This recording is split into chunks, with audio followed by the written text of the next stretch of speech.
Good evening, Who Dat Nation, and happy draft season, Bayou Blitz family. Welcome to the 2026 Bayou Blitz Draft-A-THON, and we call it that because we are going to be with you through every pick of the first round, every pick of the second and third round, and most of day three, which if you've been with us before, that's when it gets entertaining because Mr. Boylan and myself, we get a little bit punchy, as do some of our guests that come on. But with that, my name is Bob Rose. His name is Brendan Boylan. We are going to be your primary hosts to your Bayou Blitz Draft-A-THON. We are going to be joined in and out through all 3 days by Under the Dome host Alan Ulrich, former New Orleans Saints great and Super Bowl champion Courtney Roby, New Orleans Saints great and Hall of Famer Tyrone Hughes, and New Orleans Saints and Los Angeles Rams great, as well as college football Hall of Famer, I do believe, Jim Everett, as well as others. So we are really, really excited to get this kicked off. Brendan, I know you're on the road again, taking your House of Horrors on the road. Other than that, how are you tonight? Good. Fernando Mendoza becomes officially the number one pick of the draft. As we're live here, I'm sure you guys have the draft on at your house, so you guys know just as well as we do. Yeah, you said day three gets a little punchy. I think you got to even consider the fact more so this year because I'm traveling today. I flew today. I'm flying tomorrow. But by the time we get to day three, I'm across multiple time zones. I'm sleep deprived from being on this. And then just dealing with, just the craziness of travel. But other than that, I'm good. It's an exciting time. Not just for the Saints, but for all NFL fans. Obviously, this is a day where like hopes and dreams are made, right? And some nightmares are created because we don't realize that later. Yeah, right. And both congratulations and condolences to Fernando Mendoza. Congratulations, of course, to a wonderful college football career, a national championship, and for going number one in the draft. And condolences to going to a mess of a Raiders organization. Having said that, if this is your first time tuning in, we will not and we do not tolerate any personal attacks on any of these college young men coming into the draft. Yes, some of them have had some difficulties off the field, which we sometimes bring up. But like Brendan said, these are young men that are beginning an exciting new chapter of their lives. So regardless of how you may or may not feel about them as prospects by your own judgment, even by my analysis articles, that I've written, whether you agree, disagree, whether I disagree or agree with any kind of picks, no personal attacks will be allowed. Personal attacks on Roger Goodell and Kyle Mosley, they are applauded and congratulated, however. Oh man, I didn't know we were going quite all that. But no, hell yeah, we're going full scorched earth on those two clowns. This goes back to what we talked about last week, right? And I kind of opened up this rant on particularly people in media taking personal attacks on people. It kind of goes hand in hand with that, right? Like these are human beings at the end of the day. They're young men that are not just pursuing, but really achieving a dream at this point, getting drafted, whether it be tonight, tomorrow, or the following day. So let's celebrate and be excited for them, regardless of how you feel about them, right? And we've said that over the years too. I mean, we've been on this Draft-A-THON live for the last, I think this is our 6th year doing it together. But there have been picks you've hated that the Saints have made. Mm-hmm. There have been picks I have hated the Saints have made. But we're not taking personal attacks. When we're talking about personal attacks, we're going to bring in Alan, who may have a personal attack on that queue while we work through the open. So what an intro! What an intro! I liked it. Off, I had to laugh. Bob getting a nice, putting it out there. We're not going to personally attack these players and the decision behind getting these players. And here he comes. However, personal attack. Well, my daughter said she's so happy that Roger Goodell gets booed every year when he comes out there. So that's always good. I just saw Mendoza got picked. No big surprise by anybody. his mother is sitting by his side. She has MS, so you've got. Oh, see you later. She's going to play a softball game during the draft. Oh, nice. What kind of football fan is that? Going to go play a softball game. But is that Allie? Yeah, I don't know, Allie. Yeah. I'm questioning your loyalties, Allison. She said everybody's going to have their phones out. They're going to just pause the game when the Saints come up about an hour from now. Tell them to tune into us. We need some money. Okay. All right. I certainly will. You're getting paid. From Minute Media, that whole 27 cents a month that we get for advertisements. Right. Oh my God. Hey, look, I figured out how to turn lights on. Awesome. There you go. How about that? The hotel actually has working lights. So, folks, we will prepare you to. Oftentimes, we will get notified of a pick before it becomes official on TV. We will not hesitate to announce it. So consider us your spoiler alert for some of these picks. And with that having been said, the New York Jets are second on the clock, and Texas Tech edge rusher David Bailey is their pick. No real surprise there. I know you and I were hoping Bailey would fall, Alan, but we didn't expect them to get past 2. No, I didn't either. It was going to be either Reese or Bailey, and I'm not surprised he went with Bailey.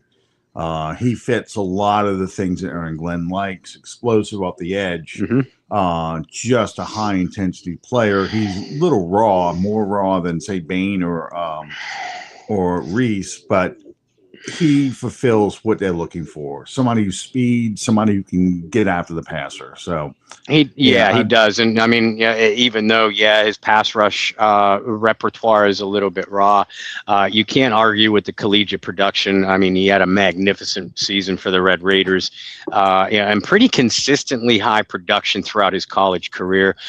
He adds some pass rush counter moves.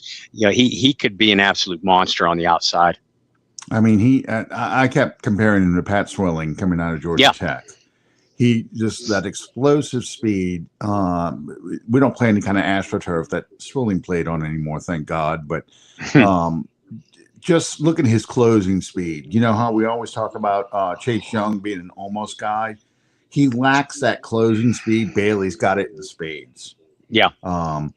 So I think this is an outstanding pick. I would have loved to have had him. This is the wild card pick, the first wild card pick. What do the Cardinals do here? They've been trying to give away this pick because they really want Dallas to trade up to come get it, so they can get both of Dallas's first round picks. And I don't think anyone's trading with the Cardinals, and I don't know where they're going to go. If they draft Jeremiah Love, I have to say that's a stupid pick for them. They need offensive line help. They need a right tackle. You have no quarterback. Who are you going to just let Jeremiah Love run into 11-man fronts? Because that's basically what you're going to do to stop the Cardinals.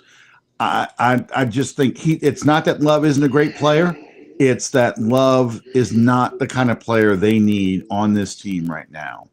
They've got too many other needs. You can go get a running back next year. I think it would be stupid for them to take him. Yeah, this is a team that's got a billion needs. Mm-hmm. It's no surprise to anybody how desperate this team is for talent. I think that's why for some people, taking a guy like Jeremiah Love on paper makes a lot of sense. You're getting the most talented running back in the draft, a guy that was kind of a dream for Bob and I before Travis Etienne Jr. signed with the Saints. Mm-hmm. But to your point, Alan, it's impossible to unlock the fullest potential and the fullest abilities, even of a guy who's as talented as Jeremiah Love, when you don't have talent around him. And we always talk about it, right, on draft night, build from the inside out. And I think that's exactly what the Cardinals need to do. I mean, you jettison the quarterback, so you're going to have a rookie quarterback probably starting for you. Maybe Simpson, maybe Carson Beck, someone like that. I just don't see the logic. I think you're going to use this draft to build up your front four on your defense and your front five on your offense. You need a pass rusher. Reese makes a lot of sense here. Sonny Styles makes sense. Caleb Downs makes sense. I just don't see. Love is he's probably the best player in the draft. And I'm saying it because I'd love for the Saints to get him, but I'm also saying it doesn't make sense for a team like him, like the Cardinals, at where they are right now, to take a guy like him. Yeah, because I mean, a lot is made about when a team selects a quarterback high. If they don't have the tools, the weaponry around him, or the necessity up front to protect him, that team is vilified for beating a young quarterback to death. Well, it's exactly the same thing with a running back. And like you said, Alan, whether the quarterback for the Cardinals is Ty Simpson or a different rookie, or a guy off the free agent scrap heap, which I think they have Jacoby Brissett right now. Yeah. None of those guys are going to scare you, if you're an opposing defense. So, I mean, what are you going to do? You're going to stack the box, and you're going to punish whoever is getting carries, out of that backfield. So, maybe the Miami offensive tackle, it would be the pick for the Cardinals. If you go with the philosophy of, I'm going to stop myself right there, because the Cardinals are going to pick Jeremiah Love, the running back from Notre Dame. Oh, well, there goes. That sound you just heard is Kellen Moore crying in his beer that he doesn't get his running back in the first round. So Caleb Downs more than likely would be the pick for the Saints if I had to guess as of right now. And that also probably means the Saints are not trading up unless Reese somehow gets past the Titans and the Giants. Yeah, I mean, if you're an Arvell Reese fan, I think that those are the two teams to watch. Yeah. Because I expect the Giants, who own pick 5 and 10, I expect them to go either defense, offense, or offense, defense. Cleveland at 6. Who the hell knows what the Browns are going to do? The Browns don't know what the Browns are going to do. The wheel of misfortune's got to spin. Yeah. But I'll tell you, I mean, we already gave out public condolences to Fernando Mendoza for becoming a Raider. I think the same condolences are owed to Jeremiah Love, for going to Arizona, and whoever that the Browns pick. Yeah. They're going to have to get an offensive tackle for sure and shore up that offensive line. I mean, they got weapons. The tight end McBride, Marvin Harrison Jr. You've got some weapons, but who do you have throwing the ball to these weapons? You've got, basically a glorified, journeyman. It's unfortunate. I know why they took him. He's the best player on the board, but I think this is a mistake for them. I really do. I think this is like Ricky Williams going to Mike Ditka era Saints. And at least those Mike Ditka teams, they had Willie Rofe at one tackle, Kyle Turley at the other. So I mean, you had the makings of an offensive line. But the quarterback, right? And speaking of the Cardinals and their quarterback situation, unless they swing a trade to get back in the last part of the first round, to nab, say, a Ty Simpson, which I think he is very much in play. I think Ty Simpson gets drafted tonight. Personally, I think he's a Pittsburgh Steeler, 21. But say the Cardinals don't come out of here with a quarterback in the first or second round. Jim Everett and I were chatting yesterday. He asked me what my thoughts were on Spencer Rattler getting traded, and I said not as great as what people think, but there are a couple teams to watch if they don't come out of this draft with a quarterback. Cardinals, Steelers, Dolphins were three that came to mind. But in addition to Rattler, there's a veteran who has shown some interest in coming back and playing that the Saints fans are familiar with, Derek Carr. Do you think either a late round trade for a Derek Carr or a Spencer Rattler is in play for a team like Arizona if they don't come out of here with a quarterback in rounds 1 or 2? I think Derek Carr is going to have as much of a say in that as Yep. Cardinals are. And I don't know if Derek Carr is going to look at that situation and say, you know what, I'm going to come out of retirement for that, even though that might be the only option that he has. Having Jacoby Brissett there, I think, is helpful.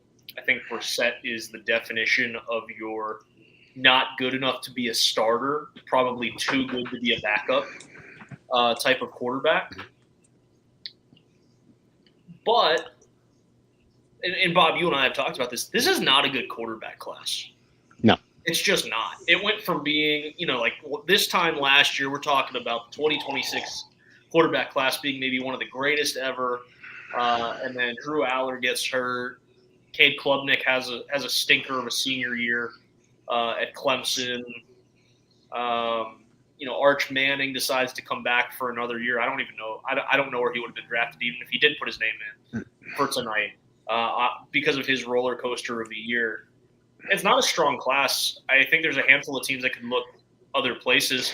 You bring up Spencer Rattler. I think additionally, it's going to be really interesting to see what the Saints do, because I don't know if there's a world where you keep Rattler and Zach Wilson. I don't know. Wilson could be a guy who gets rerouted. I mean, think Jets rerouting Teddy Bridgewater, New Orleans, where it was late in that training camp where a move is made. So I think there are multiple options. I would be shocked if they go through the first 2 rounds without a quarterback. I don't really like any of these quarterbacks for the most part, but I would be shocked if they don't at least take a swing at somebody, whether it be a Carson Beck, a Garrett Nussmeier, or somebody. I was watching Rich Eisen's show the other day, and they had somebody on there. I think Daniel Jeremiah was on there, and he was talking about Carson Beck being possibly a late day 1, early day 2 pick just because of the lack of quarterbacks out there. And they almost gave credit to Tyler Shuck as being, here's a guy who's an older quarterback, but he's had a lot of experience as a starter, maybe being more pro-ready than a Ty Simpson, who had really just 1 year of strong quarterback play as a starter. So, and referencing the Bill Parcells rule about drafting quarterbacks. But it's funny because here's Mendoza went number 1 overall. If you would go back to your draft guides from 2025, Mendoza is not even on the list of players to watch for next year.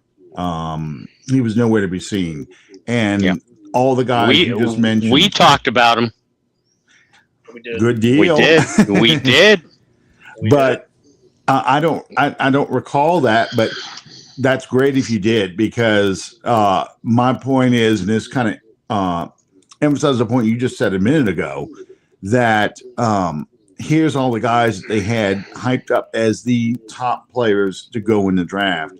Cade Klubnik, Drew Aller, Arch Manning. All these guys are supposed to be the top quarterbacks in this draft class, and it's supposed to be one of the strongest draft classes out there, and yet it's not.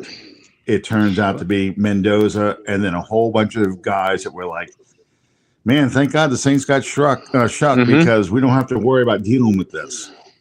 Titans just made their pick. I didn't want to interrupt either one of you guys, but yeah, the wide receiver from Ohio State, Carnell Tate, goes to the Titans. Drew a couple woes, from the TV coverage. Yeah.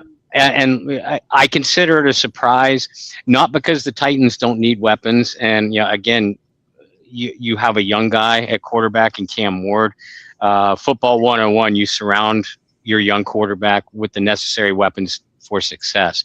Yeah. But the surprise comes in the way that I don't remember seeing any mock draft that had Not the a same one. Titans going anywhere but defense. Yeah, not a And one. that frankly, that's where I had him go too. Yeah, I have not. I always saw one of the two pass rushers falling to the Titans. Yep. Love was another one. And that was basically it. Sometimes Downs showed up on them, but most of the time it was one of the pass rushers. So this is actually a very good thing for the Saints because Reese is now going. I don't think the Giants are going to take him because they just took Carter last year. Oh, by the way, did y'all notice when Love was going down the aisle, he touched every one of the NFC South logos. He touched the Cardinals, he touched the Falcons, he touched the Saints, touched the Bucks, and then the next one he touches is the Cardinals, the Panthers. Next one he touches, or the last one he touches, is the Cardinals, and then he came out. And I did not notice that. Huh. I found that interesting that he did that. And it could mean nothing. He's just touching things. But I just saw Tate do the same thing. He went to go touch other teams and went straight to the Titans, who have a Houston Oilers uniform for him to try on because they're embracing the old Oilers look. But anyway. That rebrand is perfect to me. I know you guys probably have a different opinion, but I think it's a perfect rebrand. I would rather just become the Tennessee Oilers then. Yeah. Yes, so that's why I hate it. Yeah. I always found it funny when they would do the throwbacks and the Jets would play the Titans. And the Jets are wearing the old Titans uniforms and the Titans are wearing the old Oilers uniforms. Yeah. So that always made me laugh. But this pick makes perfect sense if you think about it. This is an ideal weapon for a young quarterback. You got a great receiver, and I just think this is a great move for the Saints because I didn't think they had Tate really as a player they had circled. I don't either. But it depends which camp you're in. You and I have been thinking edge rusher, and watching the top three edge rushers. A lot of other people were watching the top three wide receivers. Tate, Jordan Tyson, and Mekhi Lemon. So if you're in the camp of hoping the Saints get a receiver with their first round pick, this is bad news to you, because now if you wanted one of those top three guys, Tate is off the board. And I agree with you. I think he's a very good receiver, fantastic route runner, great body control, could really very quickly become a quarterback's best friend. The only thing that worried me about him is, he's never been with any of the Ohio State teams he's been on, all loaded. He's never been the guy. Presumably he's going to be the guy in Tennessee now. Does he have the skill level, to take his game up a notch? I mean, we shall see. And I'm not saying he doesn't. I listed that as one of my concerns for him, with my analysis. I found him to be a healthier version of Chris Olave, honestly. And that's not a knock on Olave, nor there's a knock on Tate. It's just that for Tate to come to New Orleans, you've already got a Tate, in Olave. Tate going to another team like the Oilers, here I go, the Titans, that makes perfect sense because you want a dependable receiver. He doesn't have to be the stud, just has to be a dependable receiver for your quarterback to go to.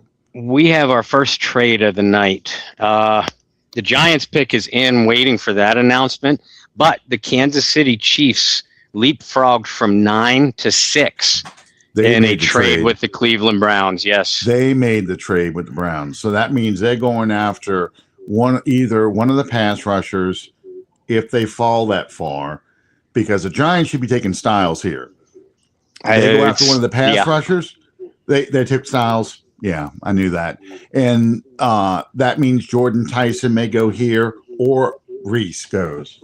This is turning into the 2017 draft of the Saints so far. Yeah, I think so too. My son just popped his head in. Yeah. He says this feels like the 2017 draft of the Saints. I no, because I don't see a This is Patrick actually the Mahomes. Saints here who the Giants are about to pick. I know who they did. They took Styles. Thinking No? Styles, not official, but it's either got to be Styles or Downs. He's saying Arvell Reese. Doesn't Matt's saying surprise Arvell me. Reese. Yeah. Because I mean, So- a lot of people have Reese penciled in as an edge rusher, and I do too. He could just as easily be an off-ball linebacker too. That's one of the things that was nice about both Reese and Styles is because they do give you that scheme versatility. Now you got to have a good coaching staff to scheme them up in the right way. But both of these Ohio State linebackers, whether they're edge rushers or off ball, I think they're really, really talented defenders.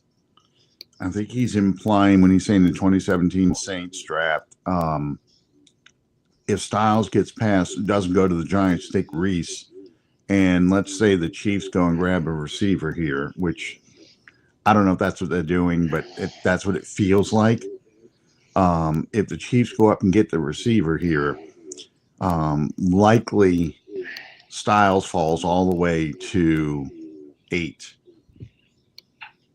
And to me, if it's Styles, I still think it's Downs, but if it's Styles, that is your Demario Davis replacement. Yeah. I think that's how they'll use him. I mean, yeah, depending on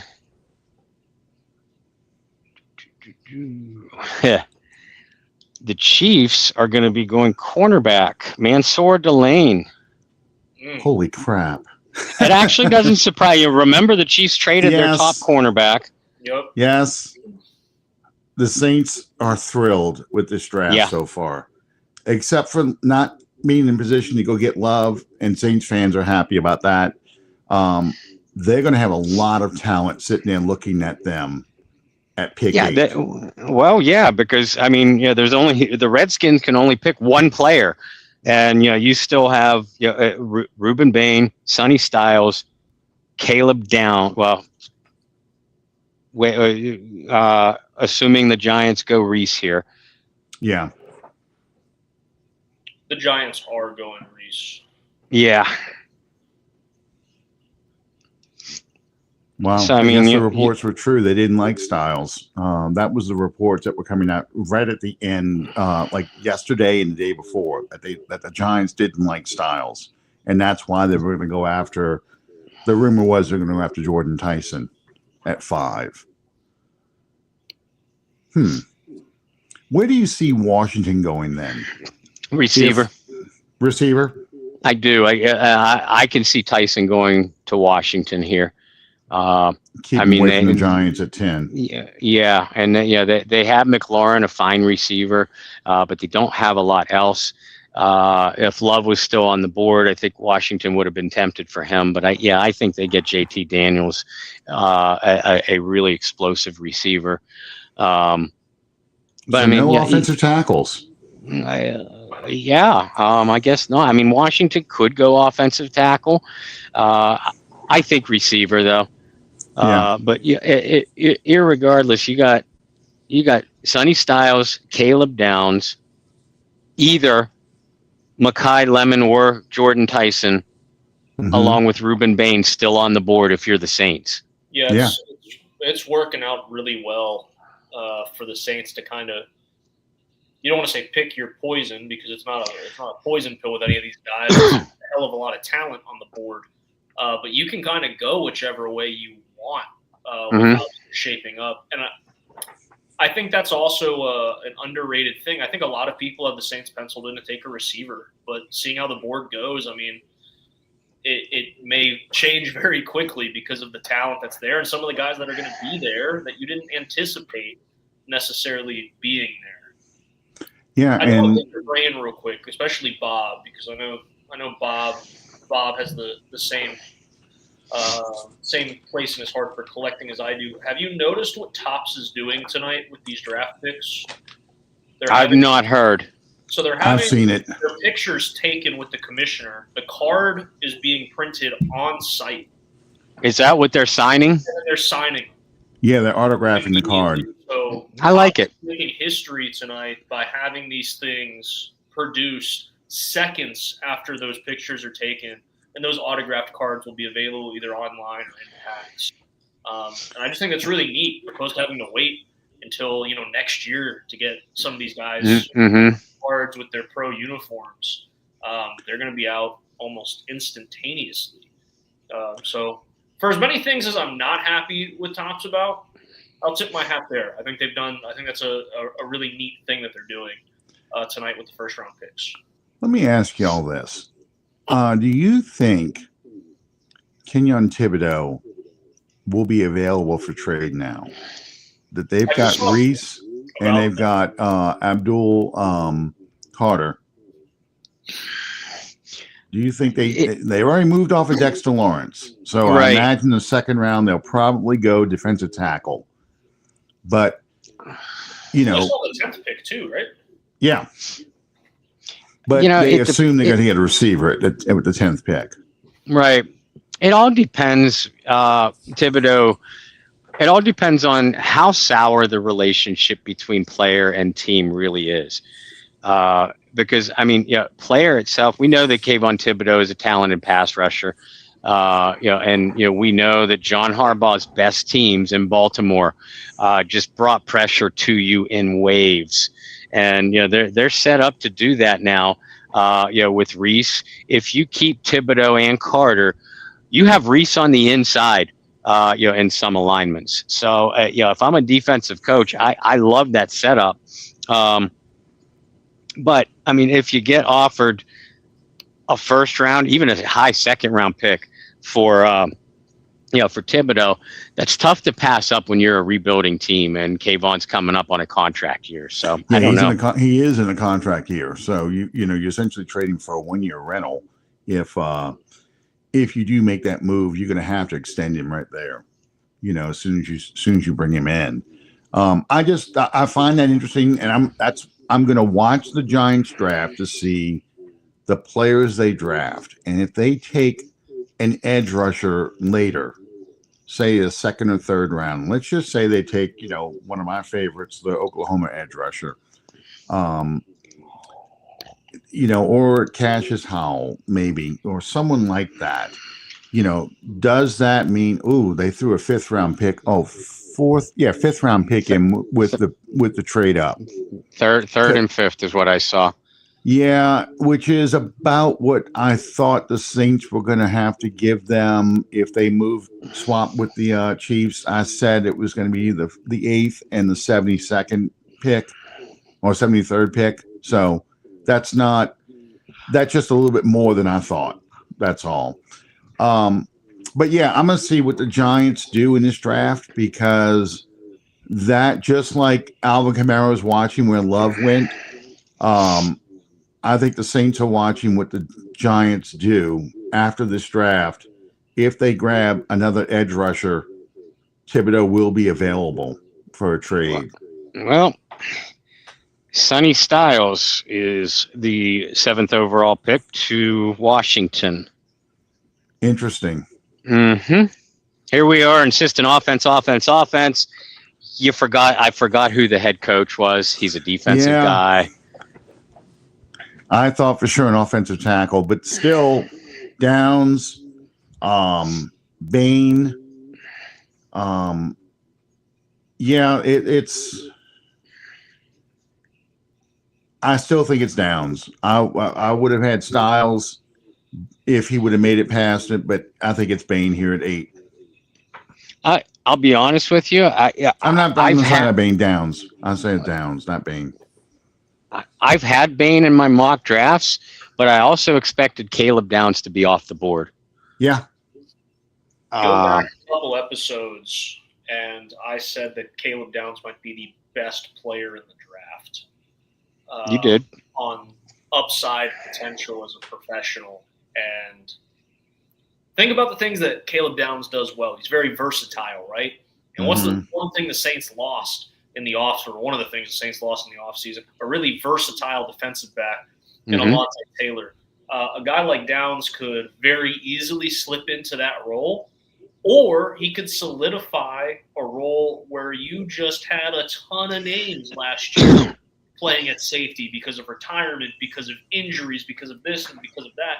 And then think about how you'd be able to solidify such a youthful, exuberant, and fun defensive backfield with Downs, Kool-Aid McKinstry, and Quincy Riley. I think that is the best direction to go. But if Tyson's on the board still, which he will be, He is, yeah. that's also a guy that can immediately play opposite of Chris Olave and give Tyler Shuck a hell of a weapon. But I still think Caleb Downs is one of the best, if not the best, upside of anyone. Last night on the show, Bob and I did.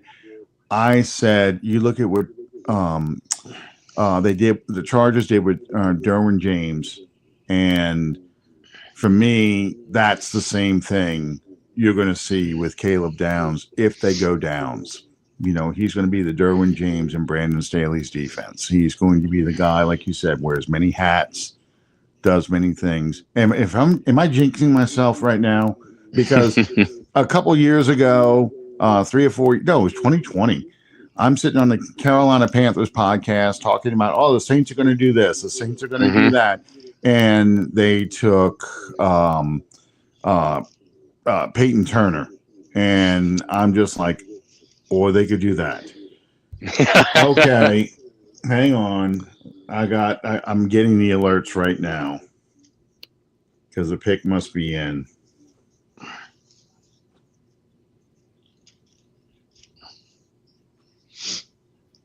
No. I just saw my daughter comment, good pick. And all right, so they're still waiting to announce the Commander's pick. But yeah, I'm talking Caleb Downs the whole time, and watch him pick Jordan Tyson right here. If they pick the offensive tackle, I'm sorry, I'm going to have to get off the air because I'm not going to be able to stomach that. The like offensive tackle or Vega, the guard, one of those two, I might lose my shit too. I'm going to look like Jim Haslett after the 2-point conversion against the Vikings in, what was it, 2002? I got that. Yeah. I always save that picture, him just ripping the headset off and throwing it. I'm like, yeah, that's a Saints fan for you. Lynn Swann and the bus with the commissioner. As they make the Washington pick. I don't get it. What? Yeah. It's the I hate this Roger Goodell world. It's the man of the year. They must be, are they announcing man of the year award? What are they doing? Whatever. I like the introduction of all the old Steelers. And some of the, more recent ones, obviously. Terry Bradshaw made the trip out there. I love to see that. There's Lynn Swann wearing the best Steelers uniform ever. The 76 ones, with the block numbers. I like that much better than the Crayola uniforms they've got now. All right, I have the Saints pick if you guys want it. Shoot. Go ahead. Go ahead. This is coming from our friends, John Hendricks and Nick Underhill. I just saw it too. Wide receiver Jordan Tyson. Wow. Which is a guy who's been mocked to the Saints by a lot of the national media over the last week. My little heart breaks because Caleb Downs would have been a pipe dream. But this pick makes a lot of sense, guys. It makes almost too much sense. Yeah, that means no Chris Bell, though, unfortunately. I was looking forward to Chris Bell. Which was my guy, so I get it. Well, and before I get into my scouting report on Tyson, here's my question. who's going to rush the passer opposite Chase Young? Don't tell me Carl Granderson. Don't tell me Caden Ellis. We've seen how those work out. Yeah, those guys can give you well, all of a sudden, Cam Jordan is sitting with his family, sitting back, probably grinning ear to ear, because the Chiefs, who have shown interest in Jordan, reportedly, and the Saints, who, I mean, Cam Jordan became a legend with, neither of them selected an edge rusher. So all of a sudden, the demand for Cam Jordan's services goes way up high. I can say, because I've said in every mock, you have to do receiver, edge receiver. You have to do one of the two. Agreed. If you take your receiver now, that means you're now looking at the typical receivers who've dropped down. Zion Young from Missouri. Probably Malachi Lawrence, probably the kid from Oklahoma, probably maybe the Penn State edge rusher, one of those guys, unless you are planning at 42. Now, if you are planning to go after a late first round pick, so you get that 5 years, then Massador from Miami could be a target. So I'm not critical of the pick for not taking an edge rusher now yet. I want to see where they go the rest of tonight and who they pick in round 2. And listen, I don't want to come across as being overly critical either, because I have been in camp with you. Edge, wide receiver, edge, then get your cornerback. Because I think you can go into the regular season with the secondary as is and be pretty darn good. A little bit thin, but pretty darn good. You need a wide receiver. You need an edge rusher. Tyson, if it's me and you take out the injury factor, if I have my choice between Jordan Tyson and Carnell Tate, I pick Jordan Tyson. I think he has the better upside. He's effective from anywhere in the formation. Both Tate and Tyson are really, really smooth route runners. Tyson is a little bit more explosive. Has been extremely productive, but it's those injuries. Significant time in 3 of his 4 collegiate seasons. So we're not I'm not like a lot of Saints fans, and a guy gets one injury and all of a sudden he's injury prone. That's bullshit. But when a guy misses time in 3 of 4 seasons, that to me is a legitimate red flag. Outside of that, I'd like to see Tyson be a little bit more physical in coverage, and I just almost contradicted myself. You want an injury-prone guy to be more effective or more physical. You need a good strength and conditioning program. Both his personal trainers and the Saints trainers have to step up. But as far as giving Tyler Shuck more weapons, you signed Achane. You brought in a tight end to go along with Juwan Johnson, and you're about to re-sign Chris Olave. Now you draft Jordan Tyson. You improved your offensive line. So I think, at least on paper, you're talking about a vastly improved offense in 2026. Oh, absolutely. Absolutely. I mean, I have never doubted Jordan Tyson's talent. I've watched the highlights from Arizona State when he's out there playing. He is Randy Moss-esque as far as the best player on the field, not just the best receiver, the best player on the field. But hamstring problems, broken bones. Just, you have not finished a complete season. That's college football. And the Saints have had problems with injuries. Now, to be fair, the soft tissue injuries have been cut in half. if not 3/4, with this new staff. But you got to feel damn good about your training staff and your conditioning coaches to be confident you're going to have this guy for 17 weeks. Mm-hmm. I mean, is he going to be exciting? Unbelievable player. I think he will be an unbelievable receiver. I don't know how many games you can have him for. You know, it's got to be more than 9. It's got to be 11 or 12, you know, and you already have an injury-prone receiver in Chris Olave.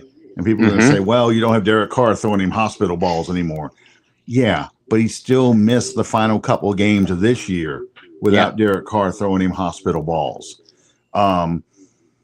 Vele got hurt last year late. You know, we were down to guys off the practice squad and guys we signed off the street against the Falcons. I want another receiver now. Yeah, I know it's terrible to say, but you know, late in the draft, I want another receiver because I'm scared. And we talked about it last night on our mock draft show, and I drafted 2 wide receivers. In my Saints Wire mock draft. I went with the second round, with the second round pick at wideout, and I went 4th round pick at wideout, and 4th, 5th round. I agree with you. I would like to see the Saints add another receiver, not just because of Tyson's injury history, but Tyler Shuck was throwing to, again, practice squad guys and street free agents, literally just signed off the street to end last season. Obviously, Kellen Moore, Mickey Loomis, and the Brain Trust realized that, and they decided to get their receiver now, and roll the dice that they'll either be able to get Cam Jordan back or get themselves an edge rusher in day 2. You would have thought somebody they're going to show for the Saints fan. They got somebody out there with a Michael Thomas jersey, which I have a Michael Thomas jersey. So, and I'm wearing Drew Brees right now. But you would think they get somebody out there with a Shuck jersey. Ham went out to somebody who's up in the front row. Something. Right. No, that means ESPN's got to spend money. Yeah, and the Rat owns it now. I'll tell you, as somebody who, did some work with ESPN. They don't like to spend money. So there's not that. Unless they got to pay off a lawsuit from somebody, something like that. Yeah, or we can talk about that when the Patriots get on the clock. What? No, I do want to say this though, to Bob's point of just having receivers, that were literally in street clothes, hours before a Sunday game. We've joked about it and we'll continue to joke about it as, a couple years ago when the Saints were just bringing in receiver after receiver after receiver in the training camp. And we're like, wow, that'd be a great 5th or 6th receiver to have on the depth chart. And they just continue to do that. I would like to see them do that this year. I don't know off the top of my head without pulling it up. Receivers that are still on free agency, but you're going to have that weird wave after the draft of free agents finally. Mm-hmm. I hope the Saints go get a veteran or 2. It doesn't have to be big name guys. Juwan Jennings and Keenan. Juwan Jennings. I was going to say Juwan Jennings is out there still. He wants money, but this is the play I saw against Baylor. Man, he's just he's an explosive route runner. He has incredible body control, and I'm really now he's crying as he walks past the Saints thing and then drops to a knee. I don't know if that's a good thing or a bad thing. But, I'm excited for this kid. I'm one of Allison's friends must have had money on Downs being the pick because he's pissed off. But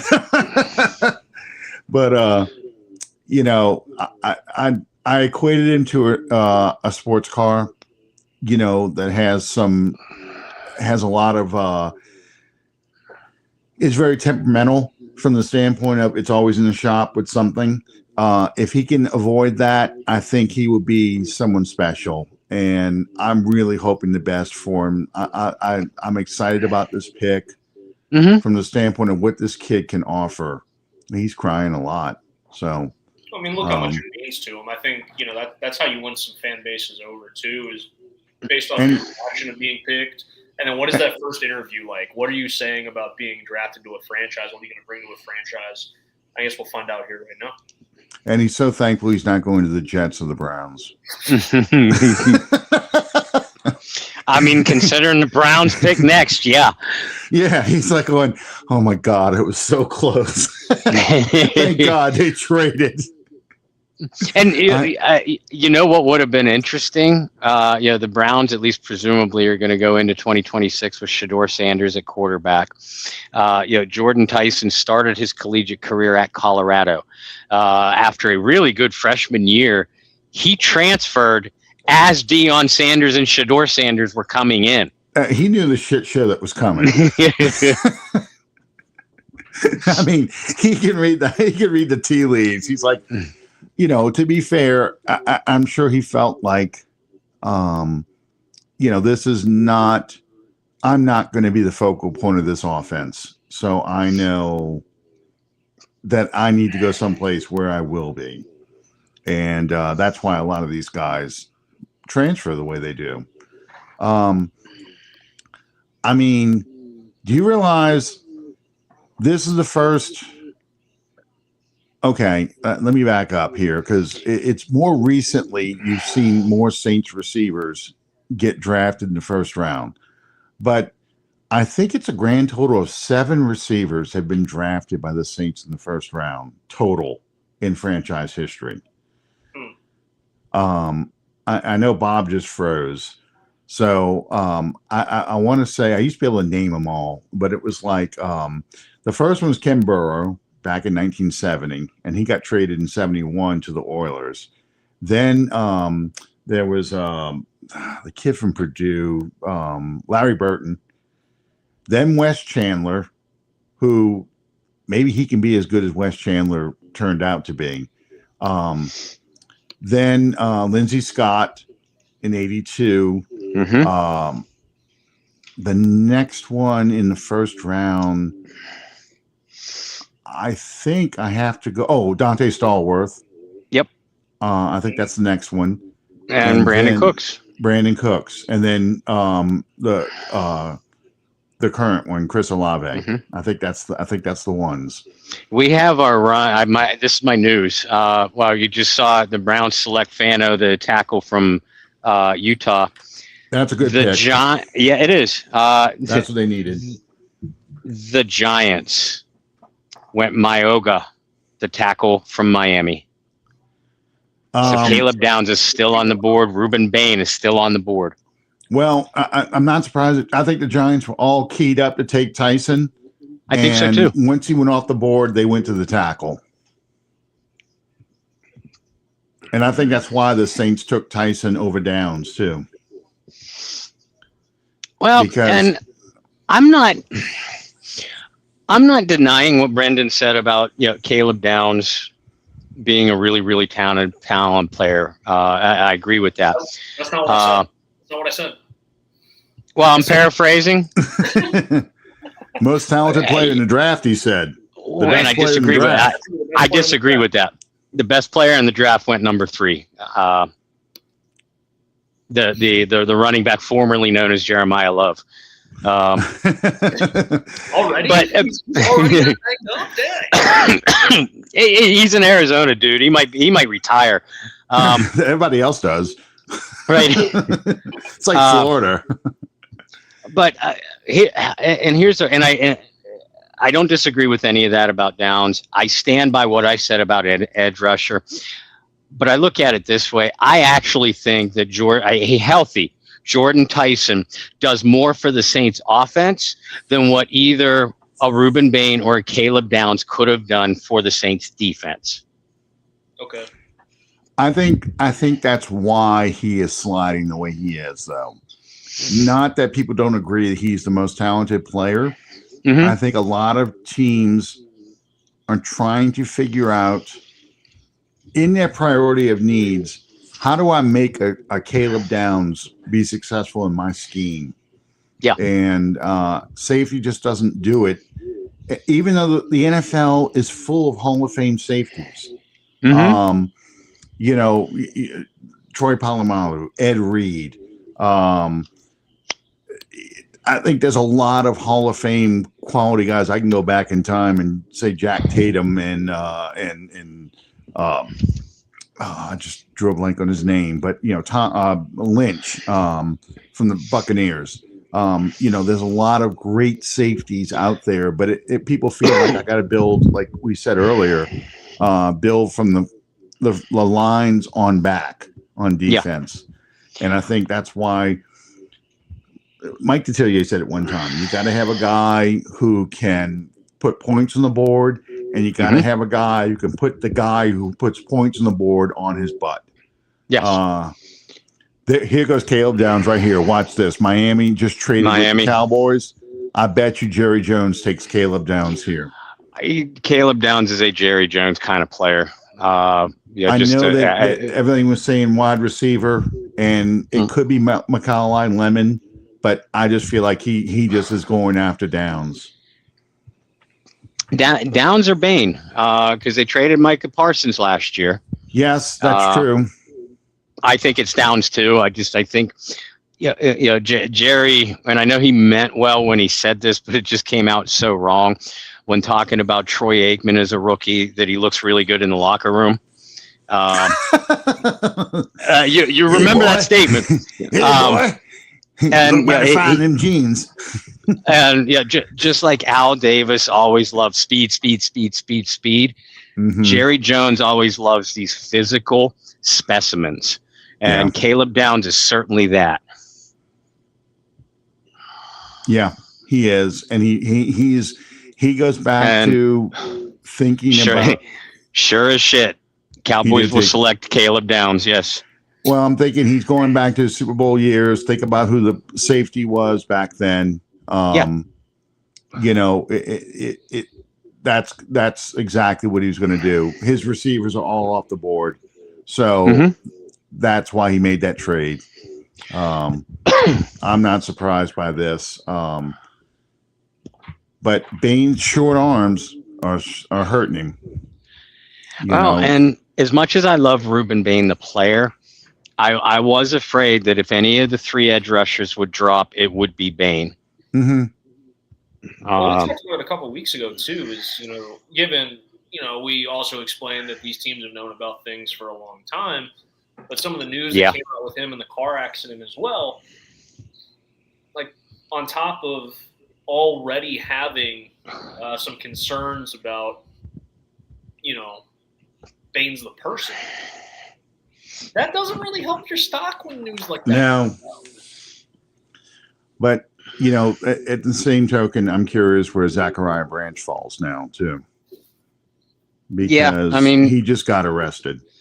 Right. And, it was a lot of people said, it's really a nothing charge. It's just a misdemeanor and blah, blah, blah. But I'll tell you what it said to me. We're talking about Zachariah Branch now. Now, admittedly, folks, I wasn't there. I read the same stories that most of the rest of you did. But believe it or not, I was not there for someone's arrest. Bob was there. Bob was there about 20 years ago. That's where you're right. But to me, it could have been a situation of police officer asking you to move, and entitled athlete says, don't you know who I am? I ain't moving for anybody. Piss the cop off. You get slapped in cuffs and hit with a trumped up charge. Again, I don't know if that's the way it went down, but that was one of the first thoughts that crossed my mind when I read the story, that what if Zachariah Branch is this type of individual? That would cause him to drive, and that would have come out in interviews too, by the way. So we'll see. I'd be interested to see where he goes too. Well, there's something about Georgia football players. For sure. And motor vehicles. I don't know what's going on in Athens. I don't know if they put something in the varsity burgers and hot dogs and the chili down there. If you guys don't know what the varsity is, very niche to like Georgia. There's one in Athens, there's one in Atlanta.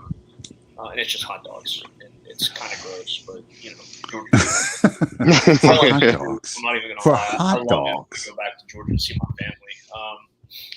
But yeah, I don't know what it is. And here's the thing: to Bob's point, is any charge might sound like, like we can do that with anything, right? We can just kind of blow it off. It's like, it's not really a big deal. This is a business. Yeah. And as much as we all love sports, and I make this comparison a lot, right? We can Madden this, right? And we can Madden franchise mode, and this guy fits the best here, and this guy's got the most potential, so we're going to do this, we're going to do that. This is a business. And if you or I got arrested at work, it wouldn't look good, right? My boss would probably be like, "Hey, Brendan, what's this misdemeanor about?" You know, or "Hey, Alan, I don't know. Do you care to explain what happened in this car accident a couple years ago?" That's what would happen if we went into work and news like that came out. So what you're saying is my transgressions when I was younger is what's going to get me prevent me from being drafted again for the umpteenth straight year. Yeah, probably. Yeah. I mean, yeah. Well, not the height or Advanced age. and age, nothing else. Not the fact that our 4 years of eligibility after being at D1 schools has been long gone for years. That was before all the nonsense that the NCAA is now. But yeah, I mean, it's a business. And when stuff like that comes out, you have to do your homework. And you also have to think in your mind, you know, how does this affect business? If we draft a guy who just got arrested, or in the case for Zachariah is, well, how does that look for us to draft a guy who's coming out of a school where this school has had a lot of guys arrested behind the wheel lately, over the last couple of years? For a guy like Reuben Bain Jr., how does it look where news just came out that he was involved in a car accident where someone unfortunately passed away? What is our fan base's reaction to that? All those things play into it, right? It's not just one guy at the top of the food chain. The GM's not just sitting there and is like, this is what we're doing. The GM has to talk to the head coach. The head coach has to talk to the assistant coaches. The assistant coaches talk to whomever. It goes all the way up to the PR, public relations and HR departments. Like, what would happen if we drafted this guy? Mm-hmm. Yeah. 20 billion different scenarios that go on because it's draft day. But all those things come into play as well. You know, I honestly believe that there was enough concerns about his short arms, because 33 inches is considered the average NFL length, and he's 3 inches shorter than that. And that issue is enough of an outlier that teams are going, okay, we see the production that you were able to do despite that. Mm-hmm. Give me another reason not to pick you. Oh, we have an arrest charge from a few years ago. That'll just give me the reason, okay, I'm not going to take you now. And I can say that without saying, oh, it's just purely your arm length. You know, that's kind of how I see this playing out. Georgia players, if you are talented enough and you check all the talent boxes, they can overlook things. I mean, you think of Jalen Carter, for example, he's in the car where someone was killed. And where that would take you off of most teams' boards, he goes in the first round, the 10th overall pick. So if you are talented enough, you check all the physical boxes they're looking for, they're going to take a shot on you. But if you get an arrest tick, even if it's an old one, and you already are missing a couple of those boxes, then they're just going to say, well, I'm not going to touch you now. Mm-hmm. It's not fair. It's not right. But that is how these teams look at it, as an investment, Well, and remember, and this is not only very fresh in the news, but additional stories came out within the last 24, 48 hours. James Pierce, a first-round pick where the Falcons moved up last year, is involved in an ugly domestic battery situation. Awful PR. And you look at, again, you don't look at necessarily the arrest itself. I mean, yes, you do, but more or less, what kind of character, what kind of person got arrested. Are Yeah. we going to have to worry about that? Are you going to be another James Pierce, is this just a blip on the radar of a young man who made a mistake and a bad decision? I'm talking about Bain now, not Pierce. Pierce should go to jail. Yeah. It's not looking like he's going to. No, in fact, the story I thought I saw was that he's basically they're being put on probation. Nothing's going to happen to him. Now, my daughter, who got pissed off about it, said, "I have no doubt that the attorneys for Pierce went into her background and said, if you press charges, these are the things we're going to pull out about you." No doubt. Because she may, and this is just speculation, pure speculation. This is not based on anything that I know or she knows or anything, but that is certainly a game that attorneys play. If you really want to go forward with this is what we're going to pull out on you, and it's up to you if you think you can handle that kind of cross-examination as we destroy your character to protect our guy. And that's when you get in trouble. And I think that's probably why he's on probation, because they just couldn't get the charges to stick. She's not going to testify. Yeah. And it's unfortunate, but that's just the way our legal system works and the way these attorneys play this game. We're going to get down and dirty. We're going to destroy your character. Because Miami Dolphins are going with offensive tackle Caden Proctor from Alabama. It is. I mean, just like Brendan said about the Cardinals, the Dolphins seemingly need everything right now. Yeah. Got a little run on tackles going. Yeah, and that surprised me a little bit. I mean, it was good for the Saints because, not really indifferent to the Saints because the run on tackles didn't start going until after Tyson was picked. But it is good for the Saints because edge rushers are sliding a bit. Right. I don't know how that's going to play out at the end of the draft. But that means, if the Saints make a move to get back into the bottom of the first round, because I think New England wants to trade their pick. Seattle's already sent out feelers to trade their pick. It may not cost you that much to get to the bottom of the first round, and you can get an edge rusher right there. Yeah. I mean, you could, and Wow. like you said about the Patriots. The Seahawks are notorious for trading down, usually multiple times. The Rams just picked their quarterback of the future. Did they go Ty Simpson? They did. Wow. They did. I just had the alert come across my screen. I mean, I'm not. Jim Everett and I were chatting a little bit yesterday, and folks, I think he's going to join us in day 2 or day 3. I don't know if we'll see him tonight, but we're talking about quarterbacks, and he did caution me that the Rams could be very interested in Ty Simpson, but he did not say here. He said second round or that LA could be one of the candidates to trade back into the late first to get him. The Rams clearly feel that the end is much, much closer than what people realize for Matthew Stafford, and B, they obviously valued Simpson a lot higher than Carson Beck, Drew Aller, Garrett Nussmeier. I'd call that a wow moment. Yeah, I mean, I didn't expect that. I expected the Rams were going to do that. Like you said, they're going to trade in the bottom. Now, this last year, remember, supposedly the Rams were very, very interested in taking Tyler Shuck to be their backup quarterback.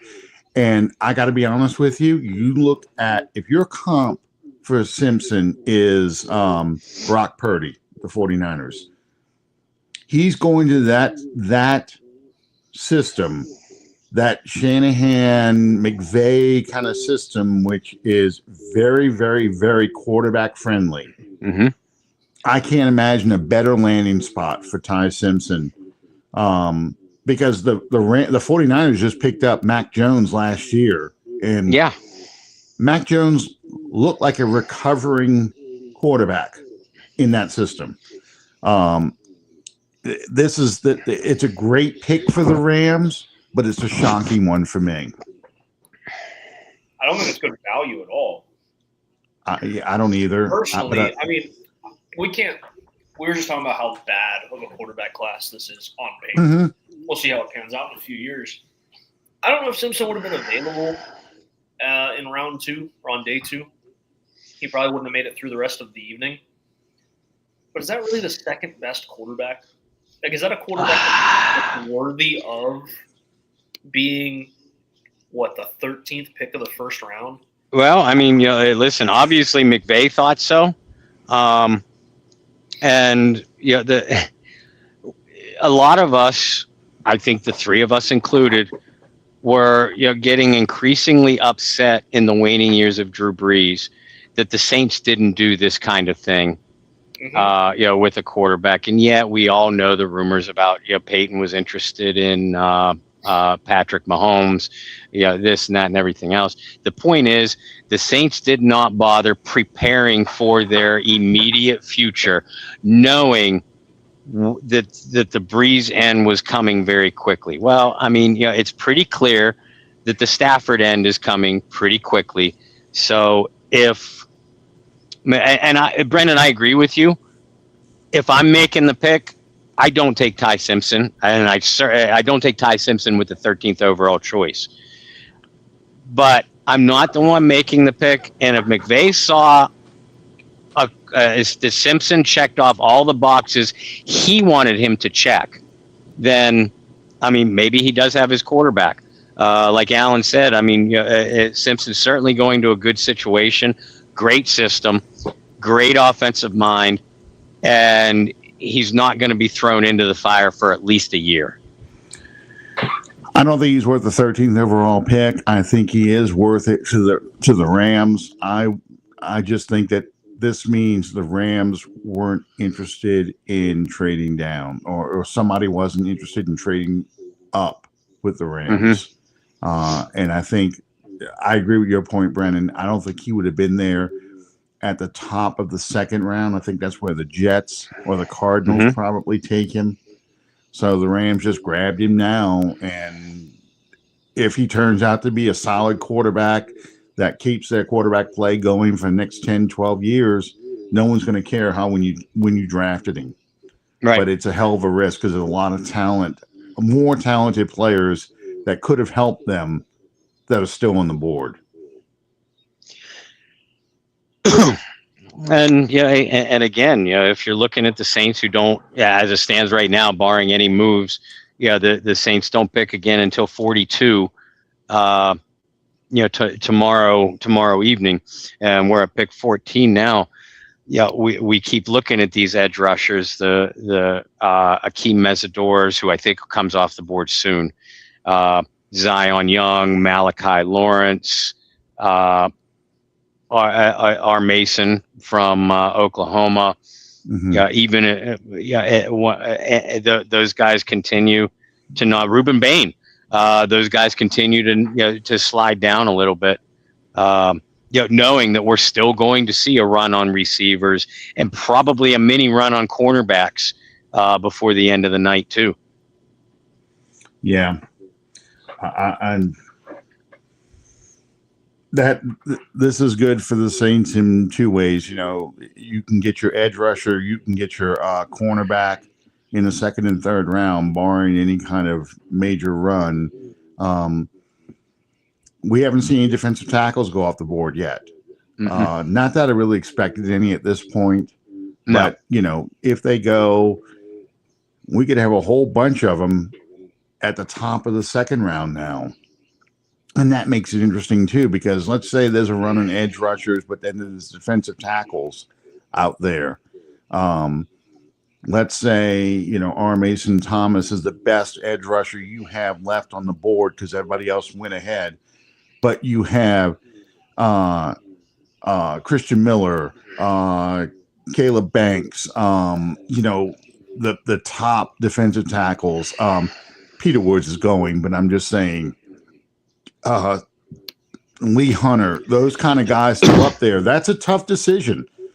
Do I reach for my edge there, or do I take a top defensive tackle, put a big body there next to Brzee, and then just tell Cam Jordan, okay, Cam, we're going to pay you your contract, and we'll just use you and Caden Ellis right now for the edge rusher until 2027. I mean, that's a tempting thought to me. Yeah. Go with the big body who can push the pocket. You have to get Cam Jordan signed, though. In that scenario, like there's no ifs, ands, or buts. You have to get Cam Jordan signed. If that's what your outlook is.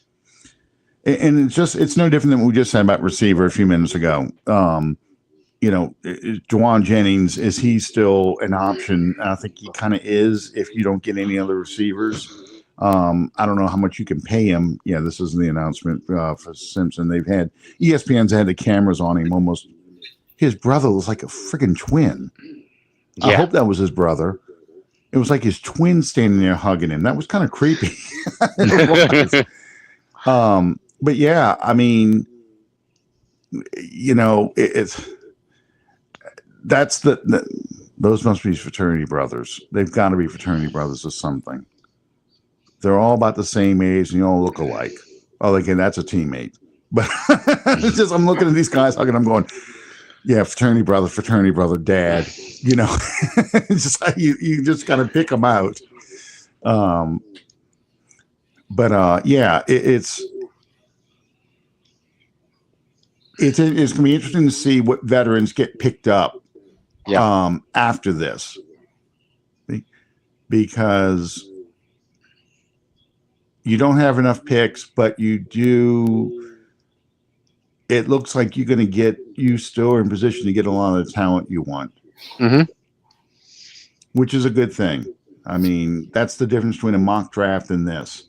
Right. Mock draft doesn't take Ty Simpson in the first round. Right. Caleb Downs doesn't drop all the way to 12 in a mock draft. So I'm really Baltimore Ravens. Who I new coach, disappointing year. Although they were on the brink of the playoffs. I have no idea where the Ravens could go.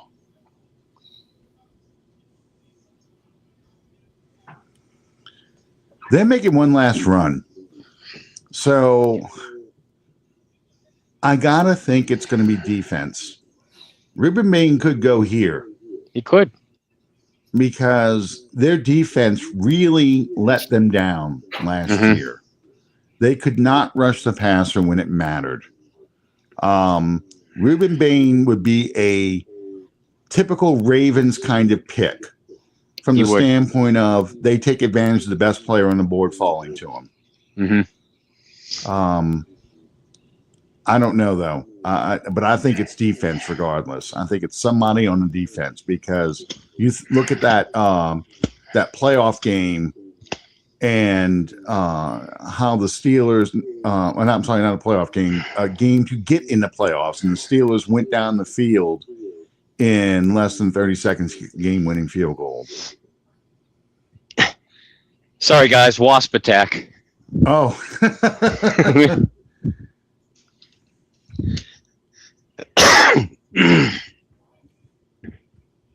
So going back to Ty Simpson, this comes from Jay Glazer.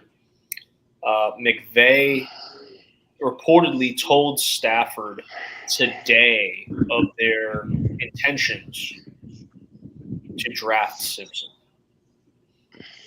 And explaining to Matthew Stafford is not for now, it is for whenever he chooses to move on.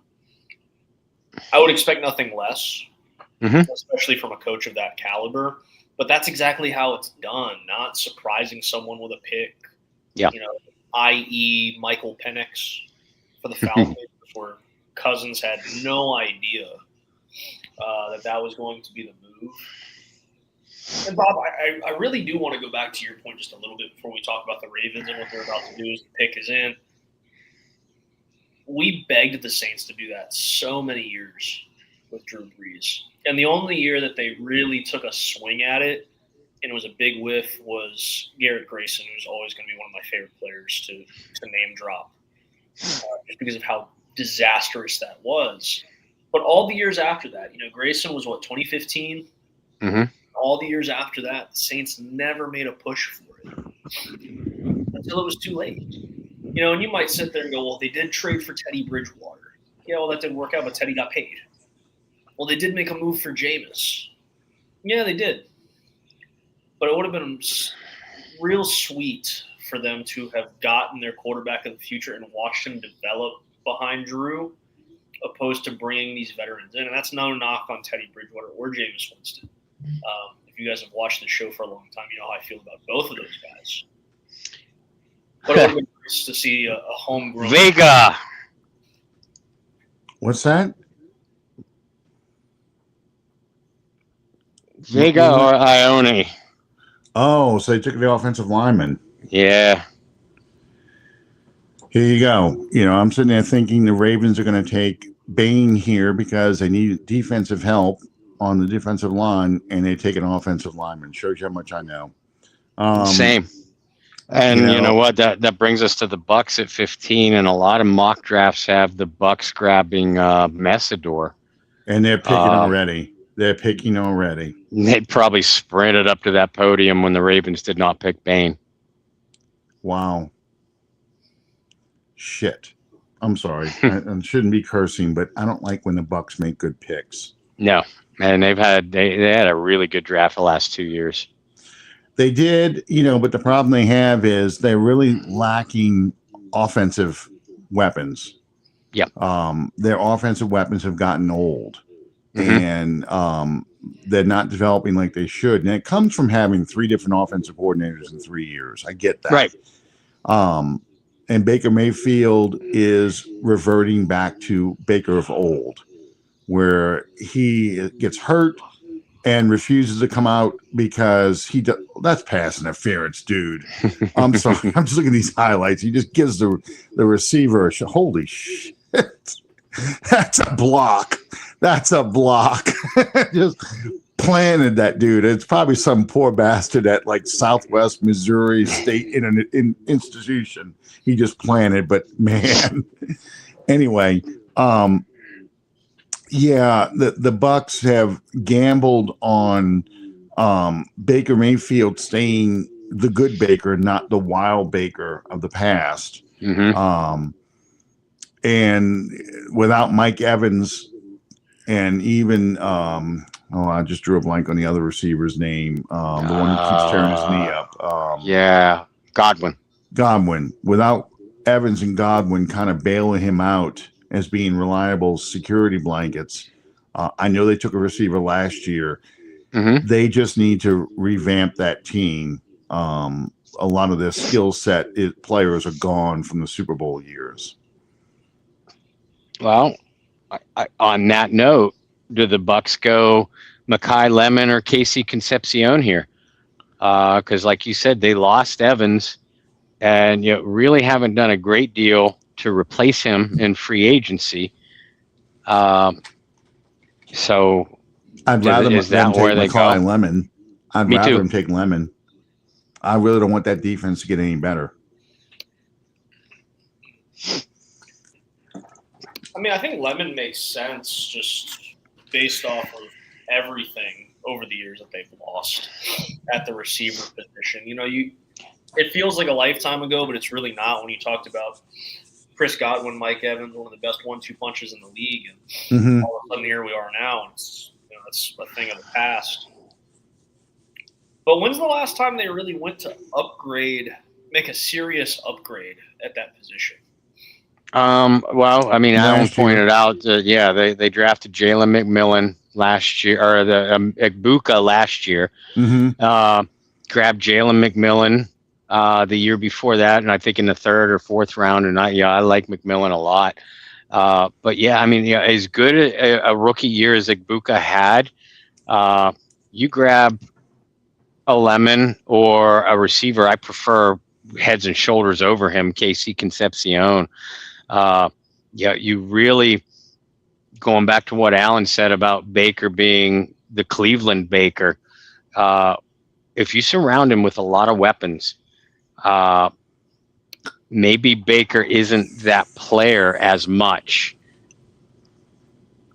Do you think So the tight end comes off the board anytime soon from Oregon? he could. Yeah, I mean, yeah, he's This is about he's where a- he's he's a projected to weapon. go. right. I've heard the Panthers had a lot of interest, particularly over the last few days, with the tight end at Oregon you guys were talking about. I don't know if he's still going to be there when the Panthers draft at 19, but from what I've been hearing in my Charlotte circles, that was a guy that piqued their interest.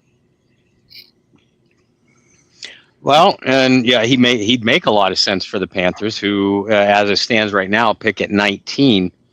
Yeah, so the Bucks, if they grab Sadiq, they'd be able to strip an NFC rival, while certainly on paper boosting the middle of their offense.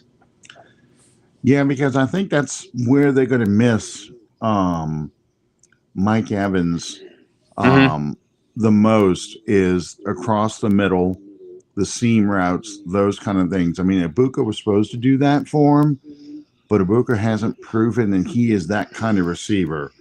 Right. He's proven to be more of a outside the numbers kind of receiver. You know, the rail routes, the 9 routes, that kind of stuff. Yeah, he's got up there on the board right now. In fact, Sadiq ahead of Ruben Bain. That's who got. Wait a minute. And there's Lemon at number 1. I don't know who the Bucks are about to pick, but Sadiq is going 16 to the Jets. They Kyle Brady'd him. I tell you what, I don't know what I just got finished putting up one of my favorite highlights of the Jets draft bus.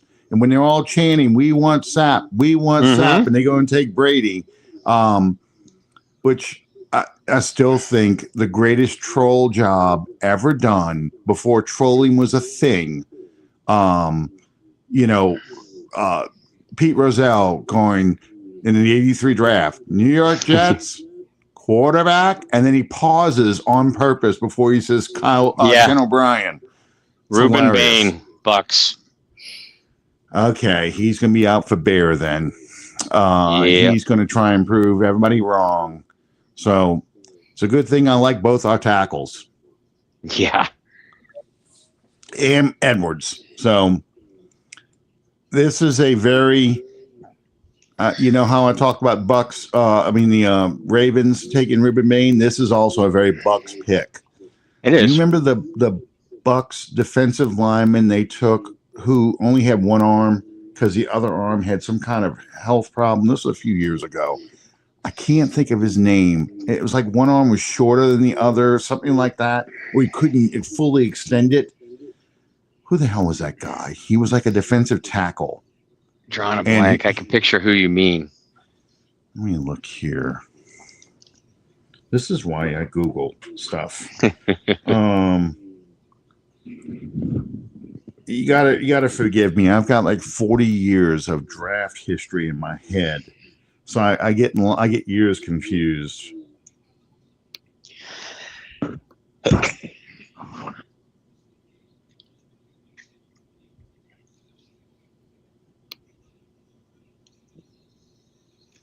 So you said Sadiq going 16. Yes. Yeah. Puts us with the Detroit Lions. A lot of people thought the Lions would be targeting a tackle, but I mean, 3 came flying off the board in 4 picks.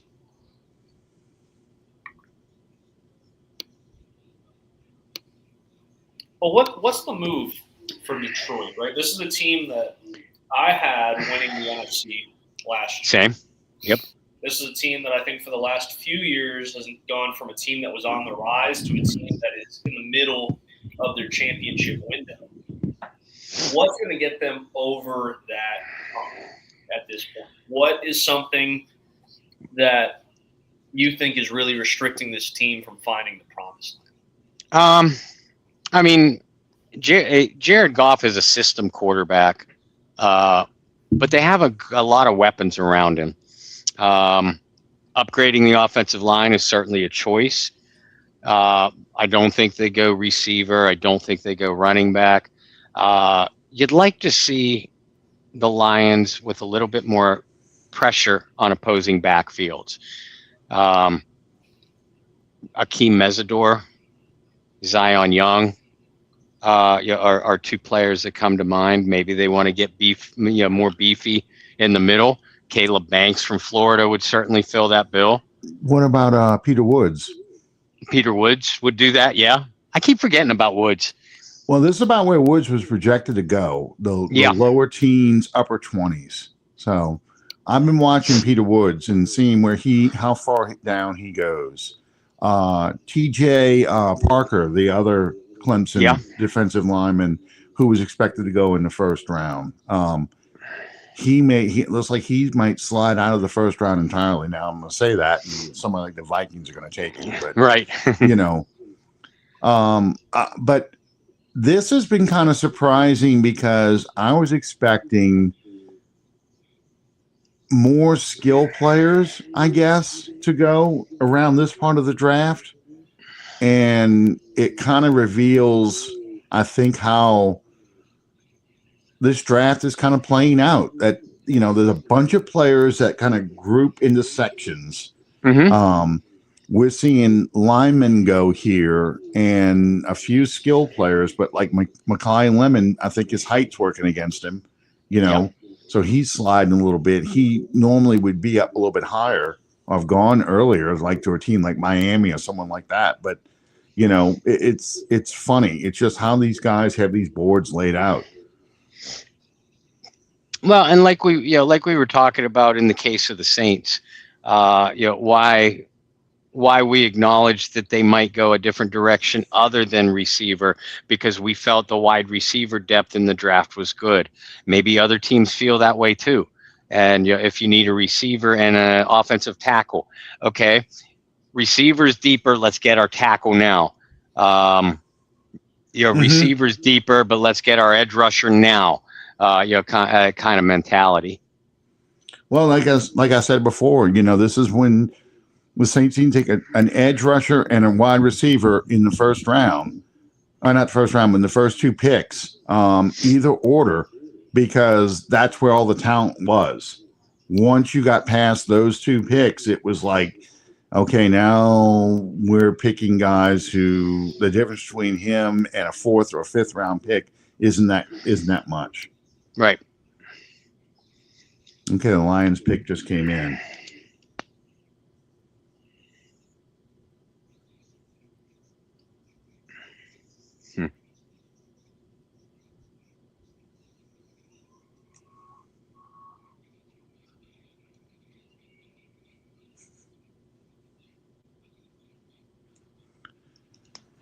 Mel Kiper hasn't been on the TV very much, and not been losing his mind. They must have told him something after last year's freak out over no Shedeur Sanders. Man, that was epic. I mean, that was who the hell is Mel Kiper moment. I mean, yeah.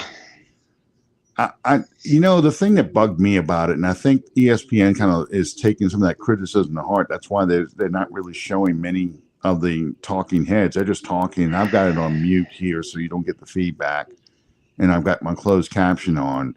But you're just not seeing the insane temper tantrums he threw last year. Look at somebody out there with the classic Fran Tarkenton jersey. Look at that, number 10. I think I hope that's supposed to be. I hope that's not the tight end's high school jersey he's got on. But I see purple and I see a white number 10. That was like Fran Tarkenton to me. Central Catholic High School, the Central Catholic Vikings are those colors too, though. So it could be someone doing an Al Bundy and just wearing their high school jersey. I gotcha. You know, Fran Tarkin hasn't been on the field since 1978, so I gotta remember that. If my kid was, or if my grandkid was out there, he just got drafted by the Saints, you better believe I got my Archie Manning jersey on. Yeah. Out there. I gotta rep the old guys,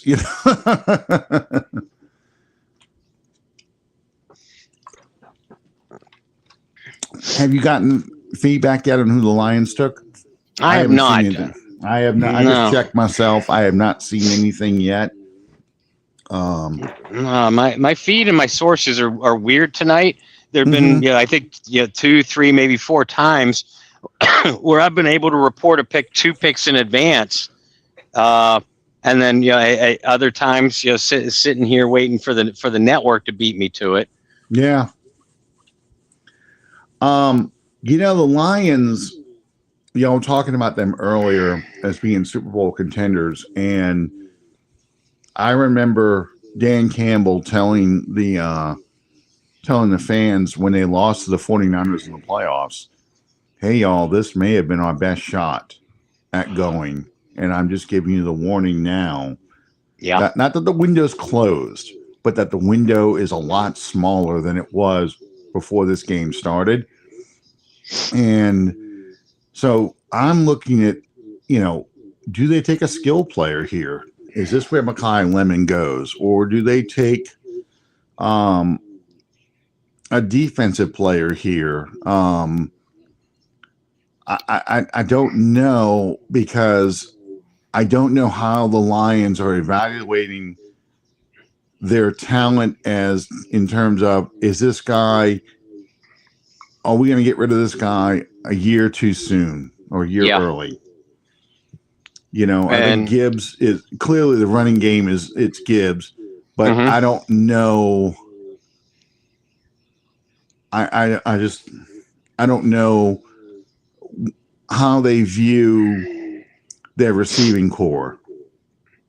Are they looking at this receiving core as maybe it's time that we bring in somebody new and young? Do they look at the secondary or the linebacking core? Does a linebacker go here? Does a defensive tackle go here? I don't know.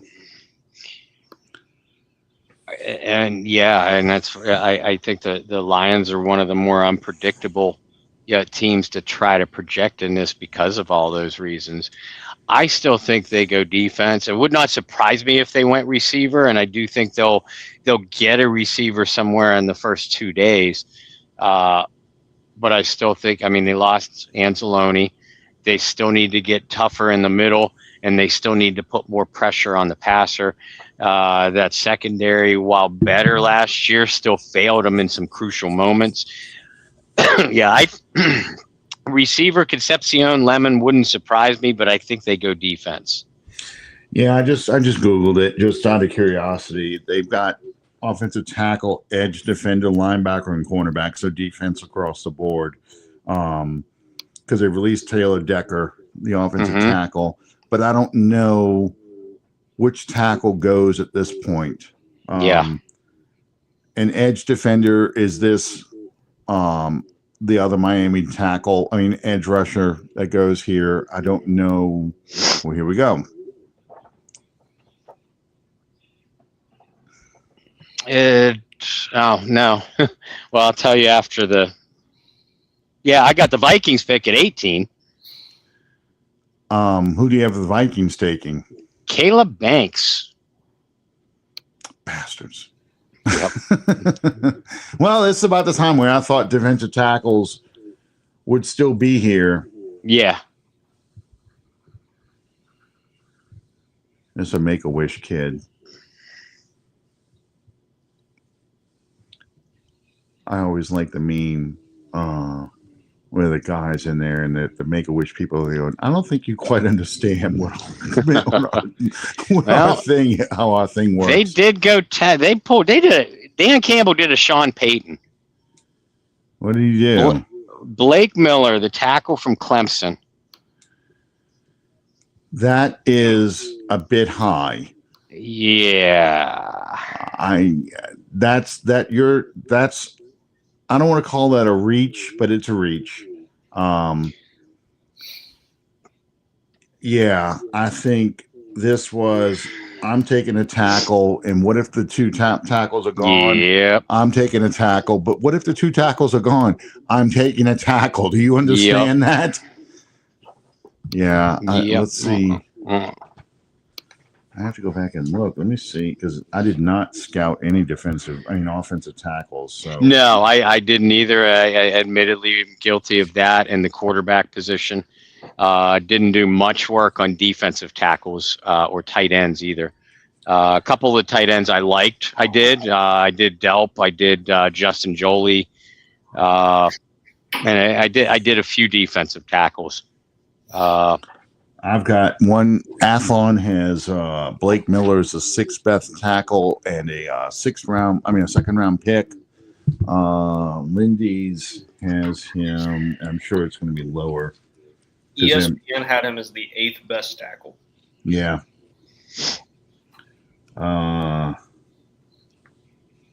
With like the 2nd, the 4th, the 6th still available. Yeah, and Lindy's has him the 6th best tackle as well. Not even their prototype listing. The Utah tackle's much higher rated. Yeah. And they have him projected to go 3rd round. So, yeah, this is okay, Dan. You learn well from Sean Payton. Yep. You know, you got to feel really good about his foot. That's all I can say. Right. Caleb Banks could either be a monster or a guy that's irrelevant and just bounces around the NFL to like 4 or 5 different teams over a 7-year span. I mean, he's got all the physical tools. Very specific. What did you say? It's like you were talking from a place of pain, where you mocked a guy who you thought was going to be really good, that ended up bouncing to 4 or 5 teams in 7 years. You like to speak on that, Bob? Oh, there's a couple guys I can think of. The Philadelphia Eagles did what the Philadelphia Eagles do. They made a trade, and they are on the clock. So I presume they traded with the Carolina Panthers at 19. Yeah, because they got the Panthers pick in. Oh, all right. That might be the Cowboys at 20 then. Okay. All I got was notified and said trade Eagles on the clock. Eagles will pick 20th from Green Bay via Dallas. That scream you're hearing right now is all the Cowboys fans going, "Why in the are you trading with Philadelphia?" Right. I mean, when you ever trade with that guy, you got to put your hand in your wallet because he's picking your pocket as he's doing his trade with you. Yeah, Howie. That green room's getting kind of empty now.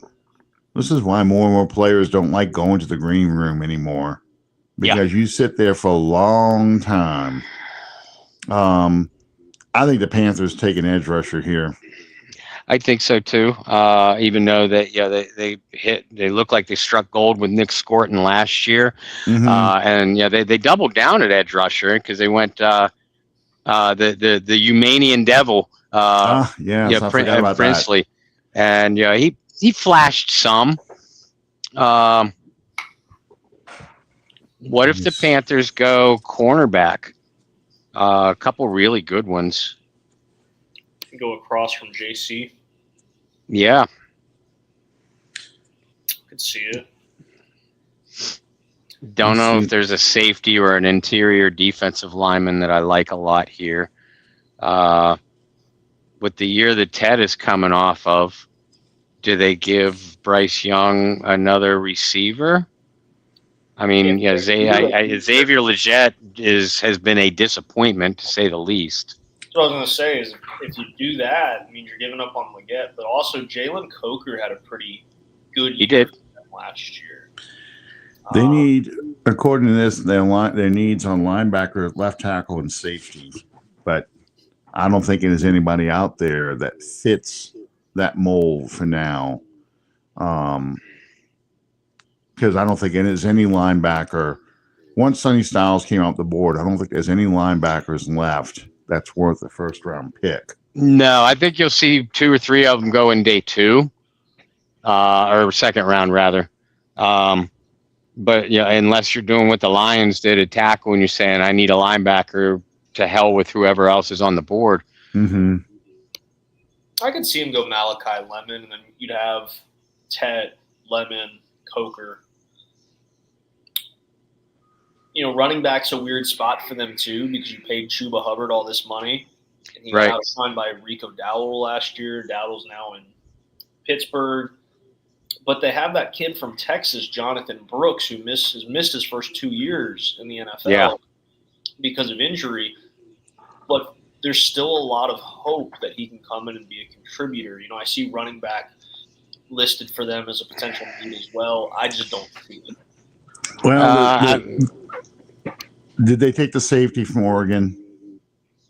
Because that's the one I'm looking, just Googling in the Panthers fan chat. And the safety from Oregon, Dylan Thieneman, I think is how you say his name. Thieneman. Yeah. Or Toledo's Emmanuel McNeil Warren are their top 2 choices on there. Because the other guys they wanted, Sadiq is gone. Mm-hmm. They wanted, of course, Downs, but they were in no position to get him. Wide receiver is an issue. They want somebody opposite McMillan and Coker.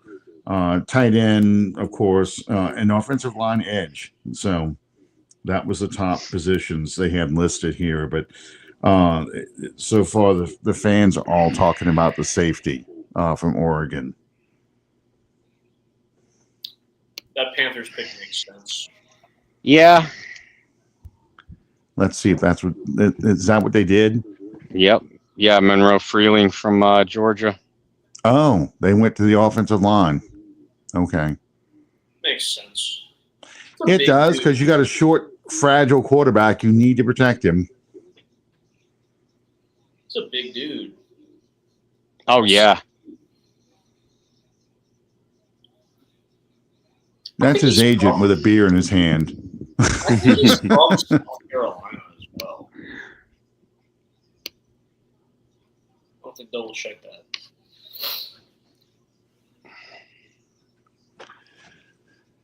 Yeah, he's a good Georgia player, and he ain't gotten arrested yet, so that's a good thing. So the thing that's going to be really interesting next year, and I'm just speaking ahead on an NFC South rival. This is the last year of Bryce Young's rookie deal. That's right. I don't think they're 100% confident. Oh, I don't. That he's the quarterback of the future. He's had flashes where he's played well. Yeah. He's also had flashes where it's like, ugh. It's gonna If be he could play Atlanta every week, he'd have the richest contract in the league. Yeah. But, Eagles saw someone they loved because that pick is already in. Yeah. Did they go wide receiver thinking that they're going to trade AJ? Denzel Boston, I bet. If you're trading AJ Brown. Makai Lemon. They went Makai Lemon? Okay. They went Makai Lemon.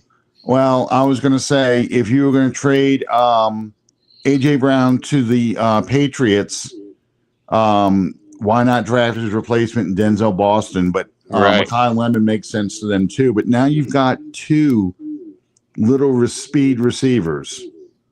I don't know. I mean, they can figure it out, but I don't know if that's really. I might have gone Boston instead. I don't know. That's just me thinking.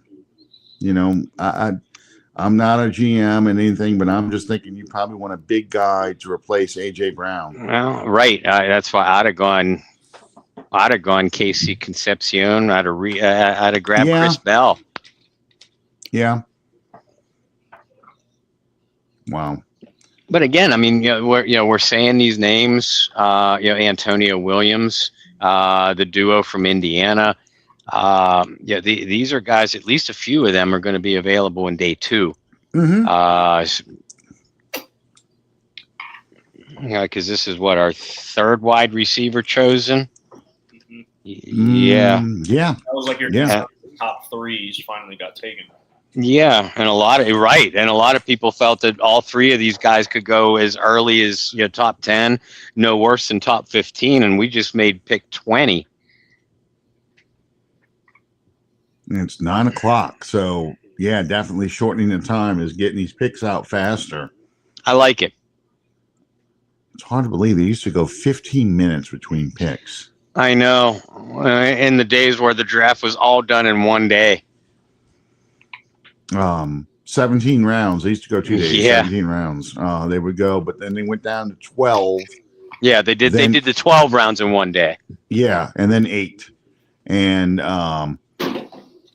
yeah, it was Saturday and Sunday. They started splitting the draft. So I like this because these guys have deals put together before. It makes these GMs put these deals together before they before they pick. So I like it. This draft, the draft needed to go faster. It's still too much bullshit. And I'm sorry to be cursing, but it is. It's too much BS they have going on. The whole fashion show ahead of time. Everyone out there meeting the commissioner and stuff. And I get it. It's important for these players. They get, the spotlight on them for a little bit. Yeah. But they have on YouTube all the old NFL draft footage, coverage from 1981. That's the earliest I could find. I couldn't find in 1980. And it's almost hilarious how bare bones it is. Yeah. They're in the Marriott in a hotel room, ballroom. All the teams with the helmet phones and everything are all gathered in these little rinky-dink tables that wobble and stuff. And they got so many people wandering around, and the commissioner is standing there, and they're handing him cards, and he's always looking back and saying, okay, is it good for me to go? Is it time for me to go up there now? And, George Rogers in the 81 draft actually is there and addresses the ballroom. And then as you get further along into the 80s, then it starts getting to be more of a show. Yeah. The early 90s or late 80s, early 90s, they moved to Radio City Music Hall. I think it's the early 90s. But yeah, you get to kind of see how much the draft has changed. Mel Kiper's hair just grows and then it starts to shrink. Yeah, Mel Kiper's hair by 91, 92, he had the Elvis Presley hair going. I mean, it was this huge pompadour. He could easily jump up on the stage and start singing Grease Lightning. I mean, he had the look. And I think it was 93 draft, which was the whole, who the hell was Mel Kiper? Because that's the one, or maybe it's 94 draft. That's the one where the Jim Harbaugh takes the Colts to the AFC Championship game. It's the Steelers. But yeah, it's speaking of, the Steelers are on the clock now. Yeah. A lot felt like they could go tackle because Broderick Jones is dealing with that neck spine injury. But I mean, crazy run on tackles. Okay, so that's Dynasty Young. I don't know who that other guy was. I mean, I know it was supposed to be Sticks. I think that's the guy, not Dynasty Young. I'm sorry. Forgive me, Sticks fans. That was the guy who sings Renegade. And he was in Damn Yankees. And he's the other lead singer. That other skinny guy that was pointing at him, I think that's the Dynasty Young replacement. Oh God, I can't believe I can't remember his name. I do like that they're doing the pomp and circumstance before the Steelers pick, though. It's a nice touch. You never really have seen that like last year with the Packers when it was in Green Bay or anything like that. Oh, Jack Lambert. Oh, look. Oh man, that's my Steelers. Yes. Okay, that's my Steelers. The 70s. That was dragged out. It is. Is that the casino right there? In the background, yeah. Can you hear this from your house, Bob? Probably if I went back out on the deck and had my third cigarette of the first round. And that's crazy. I think for me, because I was up, I saw you, Bob, a couple months ago? Yeah, 2 or 3 months. And so I was staying right across the street from the stadium. Mm-hmm. That's crazy. Yeah, they set up a bunch of temporary fixtures. Most of this is outdoors. Yeah. So they did a nice job with that. Tommy Shaw. I had to look it up. Tommy Shaw. I knew who that guy was, the blonde hair guy. I'm sorry to interrupt like that, but no, that's all right.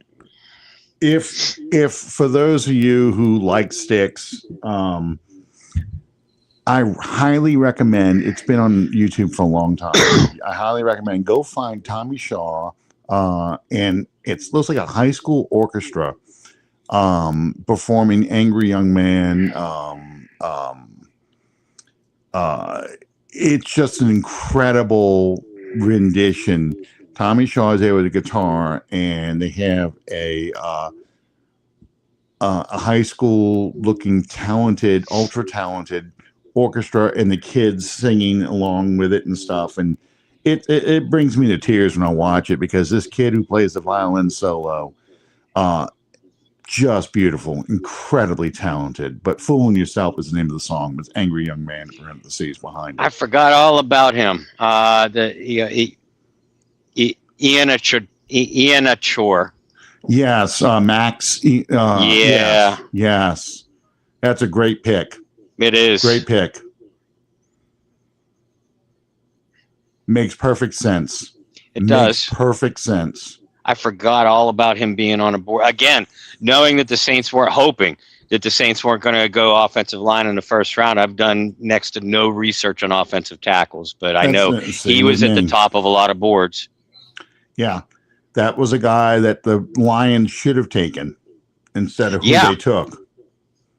I mean, this guy's huge. That's a team that we had Ty Simpson going to in the second round. Yeah, or maybe even here. Yeah. And, they're going to this season with, does Aaron Rodgers come out of the pod, and play for one more year, or is it Will Howard time? And honestly, I do think Rodgers comes back, but he's going to do what Aaron Rodgers always does to make people talk about him. It won't be revealed until about a week before training camp. He's just like Brett Favre. Like Brett Favre did. Worse, in my opinion. Yeah. As much as he wanted to not be like Brett Favre, and as much as those guys bickered and butted heads, it is just ironic how Rodgers' career has panned out. Yeah. Look at this dude. Pull your pants up on TV, dude. I mean, the whole America just watched your ass, and that wasn't America's ass. I would have pulled my pants up before I go and wait for my buddy to get up and give him a big hug. But now, going back to what you said, Brendan, about just how this shithole city is handling the draft. God, I had no doubts that they would have the immediate area well done, and it does look like that they have. But here's why I warned Matt not to come in, and I warned other people. In the infinite moronic wisdom of Western Pennsylvania officials, the two main roadways going into Schittsburg, Pennsylvania, were down to one lane as recently as today because of construction. A major construction project on the main highway, was started just 2 weeks ago. Sounds like Baton Rouge here. Well, when we because this is what Western Pennsylvania does. This is what Pittsburgh does. Are you talking? So you're talking like going through the tunnel, Yes. popping Not out, even. out of the tunnel. Yep. Coming out. It starts out my way if you're on the west side, and all the way into the tunnel. So about 4 miles before the tunnel, and on the east side, it spans out further than that. One lane. That's crazy. Mm-hmm. Because it's already hell going from the airport. Like, if I've got my map in my head correct, going from the airport, passing your place, and going into the city itself already stinks. So I couldn't imagine. Oh, New Orleans, there'd have been like 100 accidents right there too, because people have been going through that tunnel at about 90 and go, oh shit, you know. Oh no! Here it's a state law that you have to slam on your brakes going into the tunnel. There goes Messidor. Yes. Yes. Also, I was thinking they were going to take an edge rusher. I just hoped it wasn't Messidor, but there he goes. Yeah. That's all right. The Saints don't have to see him. Well, yeah, and that just to me just confirms it's going to be Zion. Is probably their target at the bottom of the first. Zion and Malachi. Yeah, those are the two I'm watching. Yeah. With the fallback options being R. Mason and kid from Clemson. Yeah, TJ Parker. Yeah. Mm-hmm. So speaking of cities and stuff. So we stayed and we went to Disney World earlier this year. We stayed at the Port Orleans, Orleans Riverside, they called it. It's the other set of hotels next to it. And I'm reading the Port Orleans thing, and it says, you'll feel like you're in New Orleans. It'll be just like New Orleans. I'm like, no, it won't be, because there's no boil water advisory. We don't have a sinkhole because a pipe just burst. We don't have that. So it's not really the New Orleans experience unless you have a boil water advisory. That's actually where I stayed after I got married. We stayed at Port Orleans and Disney. Did you? Yeah, we stayed there too. That's where we were, Port Orleans, and I was not the ones where the pool is. We were the next set over. Yeah. They just redid all those rooms, so it was nice. I really liked it. I wonder if we have a trade coming up. Dallas sits at 23 now, but they're the first team that, at least the NFL Network coverage that I'm watching, because I can't stand the Yahoos at ESPN, any of them anymore. But this is the first time that I've seen the clock tick down, and they still have about 3 minutes to go. I wonder if Dallas is trying to swing another deal. I mean, they got lucky with Downs kind of falling right in their lap, right? So right.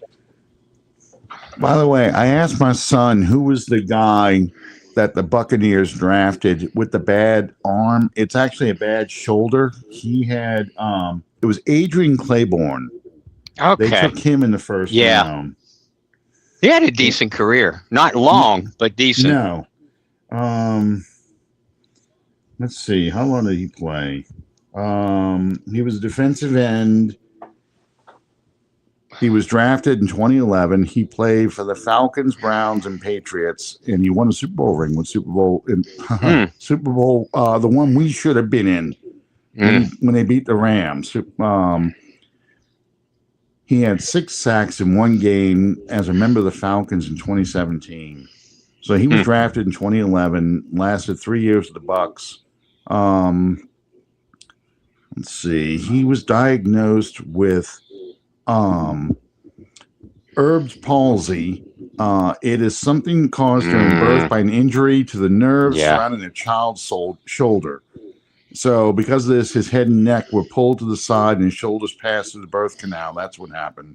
And he had nerve damage and some movement and loss of some movement and weakness in his right arm. So that was one of the things you had to be concerned about. So, and that's exactly the player I was thinking of when they took Ruben Bain. I'm like, okay, there's another guy they've taken that has arm issues, not physical, but biological. So take that for what it's worth. But yeah, he had a good long career actually, just playing for multiple teams. Just want to throw this out Yeah, there. it says the same thing here. Cowboys pick is in, but we're on commercial Yeah. break. Yeah. While we have some time, I always like to bring this up, especially around draft time, is guys who are drafted that either had a parent or a family member, brother, who also are professional sports, and how sometimes that helps them because they have a mentor, someone they can look to, and hey, this is how you be a professional. Interesting note on Jordan Tyson, the Saints' first-round pick. Him and his brother have now made history. They are the first siblings drafted in the first round of two different sports. Nice. Oh. Jordan Tyson's brother, Jalen, was a first-round pick for the Cleveland Cavaliers a year ago. And so I wanted your guys' thoughts. I've always thought that it is an upside or something that you should take into consideration when you're looking at prospects. Hey, has this guy had a sibling, father, mother who's played professional sports? Do you guys find any value? Yeah, I do. And yeah. the Saints themselves have a history of, especially under Sean Payton, either drafting or signing as free agents, is such players with professional sports lineage. Yeah, you think of Cam Jordan and his father, Yeah. was a tight end for the Steve Jordan was a tight end for the Vikings. Nick Toon's kid, Al Toon's kid, Nick, played for the Saints. He was not nearly as good, but the Saints are like that. Okay, who do the Cowboys take? Malachi Lawrence.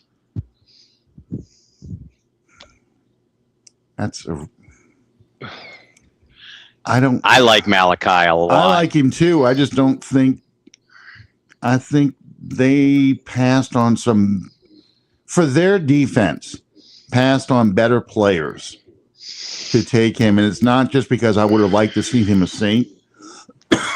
I just don't think he fits a 4-3 traditional 4-3 end. I think he fits better as a stand-up rusher. And are you going to try and use Malachi Lawrence like you did? I'm drawing a blank on his name now. The kid they just traded away to go get to Green Bay. From Penn State too. I just drew a blank on his name, but I mean, I don't think you can use him as a roamer. I think he's going to have to put on some weight. He's an impressive player, but I think he's going to have to put a little weight on to be a 4-3 defensive end. But I think this is Jerry Jones seeing an athletic specimen. Yeah. I just 6'6". I mean, boy, a guy looks like he's got a Saints shirt on. It's UCF Knights, but that looks like the Saints logo. The dad next to him, because I'm watching ESPN. But I'm that's Jerry. And he's going athletic traits, and he's got the athletic traits that you want. I'm looking at defensive edge rushers right now. Now, who did Cleveland take? Casey Concepcion. Yeah, well. Now, let's face reality. The Saints weren't going to go wide receiver. But that was a guy that you and I in the year were like, oh, that's a guy we would love to have. So here's guys that they passed on. Jerry passed on. Keldrick Falk, Cassius Howell, T.J. Parker. I'm a little surprised at what they did. Now, don't get me wrong. If a Cassius Howell falls through the Saints at 42, I'll be happy. Oh yeah. I do not want Keldrick Falk. I absolutely do not want Keldrick Falk.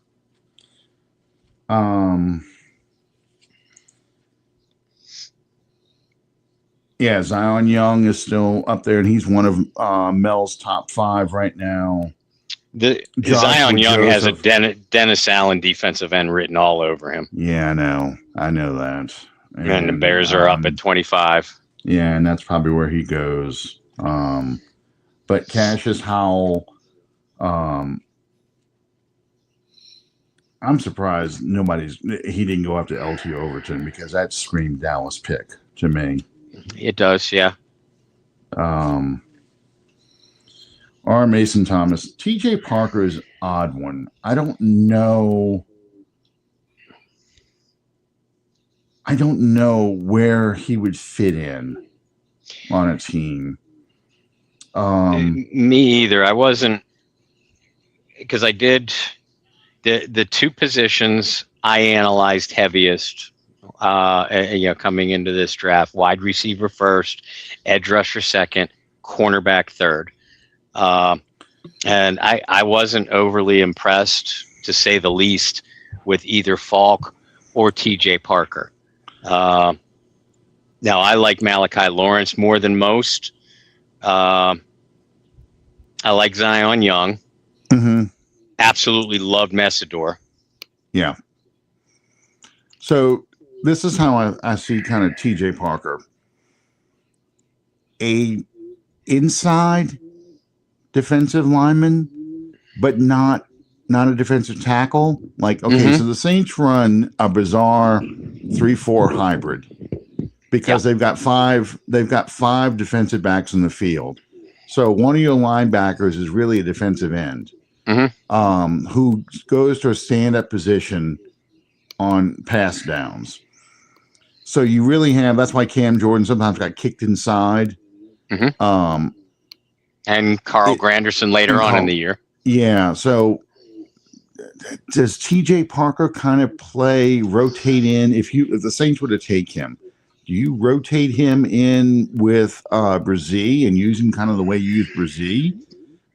Is he a guy that you put him side by side with Brzee, like in a quote unquote NASCAR package, and not as an edge rusher? Because he's a guy that is a good run defender. He forces fumbles by punching the ball out when you try and run inside on him. But he's not really built like a defensive tackle, that kind of thing. So that's why I don't quite know. You have to have a scheme that you can take advantage of what this guy does well. And he plays the run extremely well. And if he can't make the tackle, he's stripping you of the ball. And you always want a guy like that. But, what do we got here? I got a conversation going on here. Oh, okay. All right. Just my daughter asking about Tyson. I don't know who. It's funny. It looks like they're going to go with Shedeur Sanders for the year over there, Cleveland. They're going to try and give him more weapons. I'm curious to see, though. That coach should have been fired last year. Yeah. He won't be, or he hasn't been. If this offense struggles to do anything. Wait a minute. What am I thinking of? I'm thinking Cincinnati's coach. Never mind. He did get fired. Yeah, you're right. Yeah, he did get fired. I'm thinking Cincinnati's coach. Never mind. Disregard. I'm still confusing Cleveland and Cincinnati. Here's the kick return against LSU. They're showing on ESPN. They're showing the KC Concepcion highlights, and this kid's a special kid.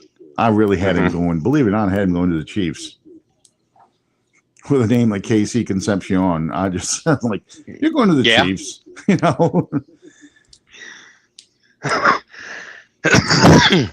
Okay, so the Bears are on the clock right now. You think they're going to take Zion Young here? It's just Zion Young has Dennis Allen written all over him. And the Bears had a difficult time getting pressure in big moments last year. And Young, in my opinion, has the versatility to be outside in a 3-4 and strong enough with the frame to add bulk to put his hand in the dirt as a 4-3 end.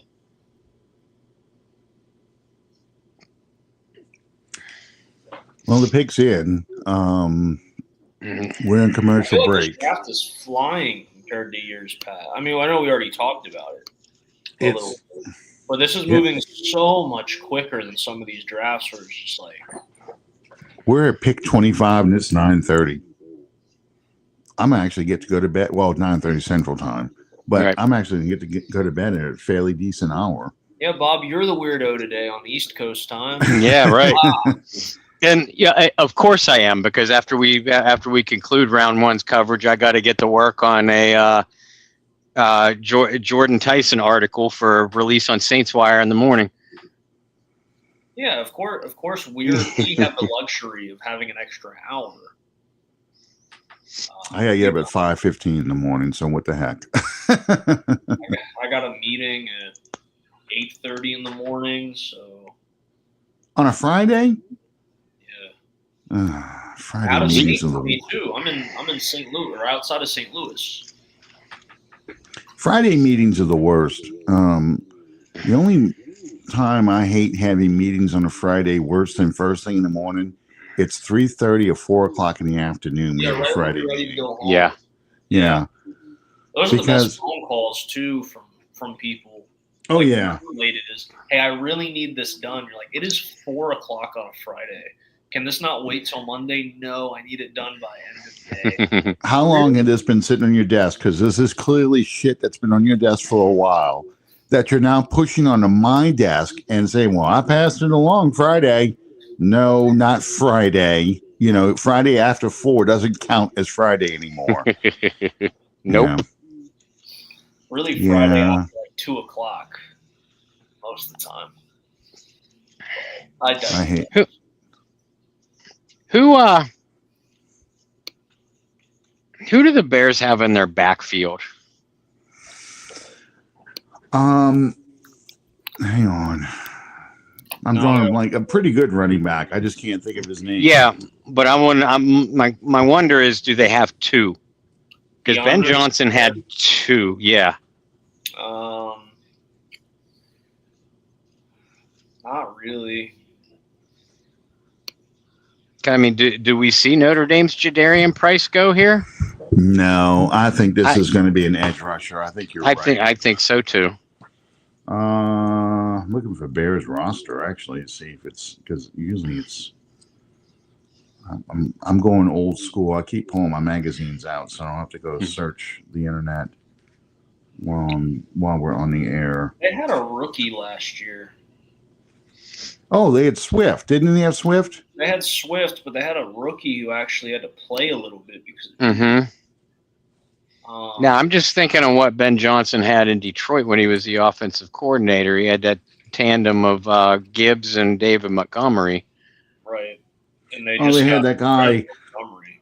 Didn't they have that guy, Kyle Mongolay?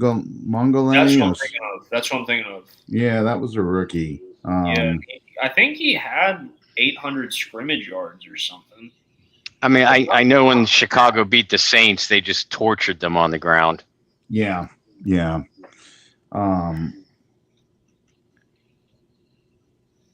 I think it's either edge or linebacker, but I can't see any linebackers that are worth drafting in the first round. So it's got to be edge. You know what though? You mentioned linebacker. I'd forgot that they let Edwards go. Mm-hmm. So I mean, this could be a C.J. Allen or an Anthony Hill. Yeah, C.J. Allen's probably the best linebacker out there. I didn't quite have him at the first round, but we're at pick 25, so you're practically second round here. But I think I think it's Zion. Thieneman. They did go defense, but they went Dylan Thieneman, the safety. Well, that makes sense. He's probably the highest rated player left on the board. So, and Dennis Allen loves his secondary players. Yeah, he does.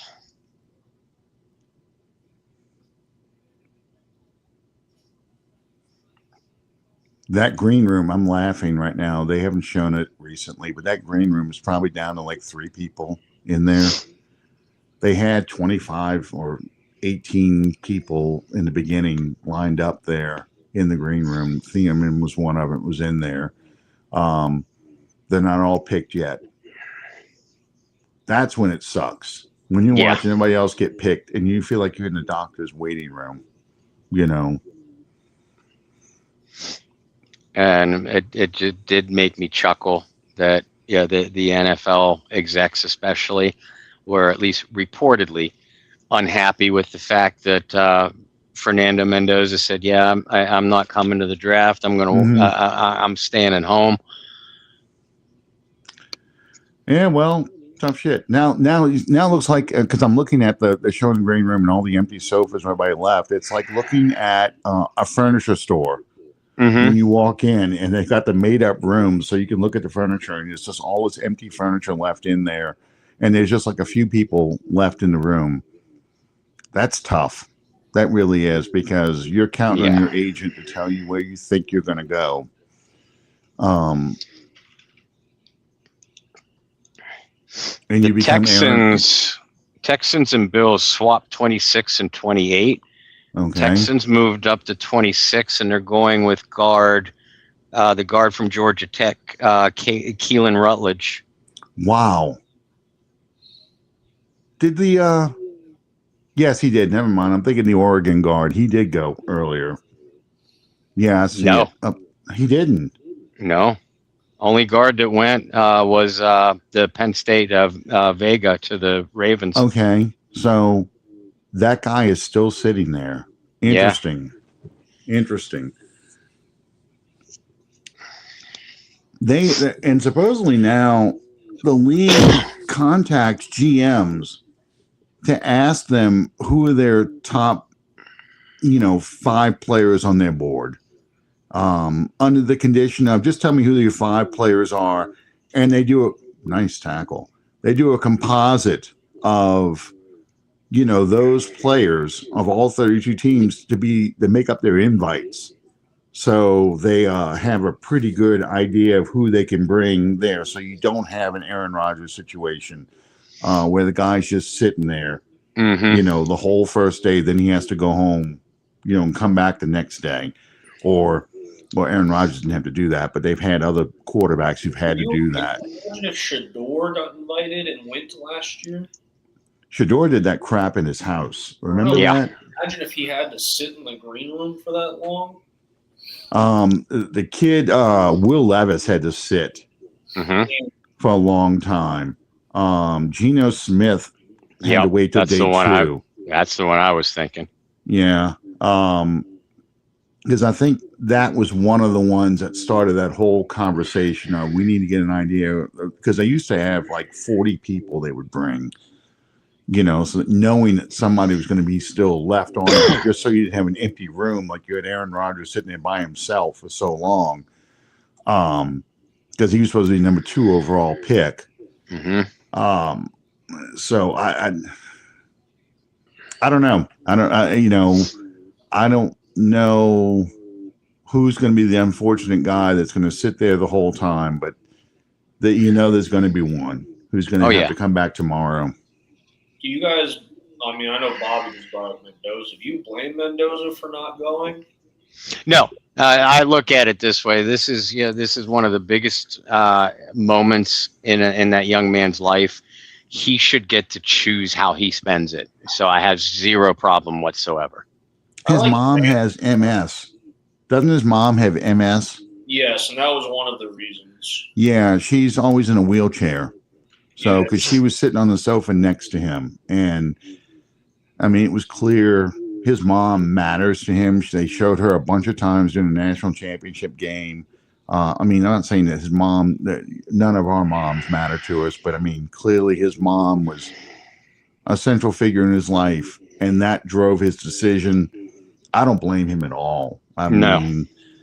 I would be more like Tyler Shuck, Mendoza, those kind of kids, and just let me do this from my house, and I can be there with my family, because that's what really matters. I don't need to go hug commissioner.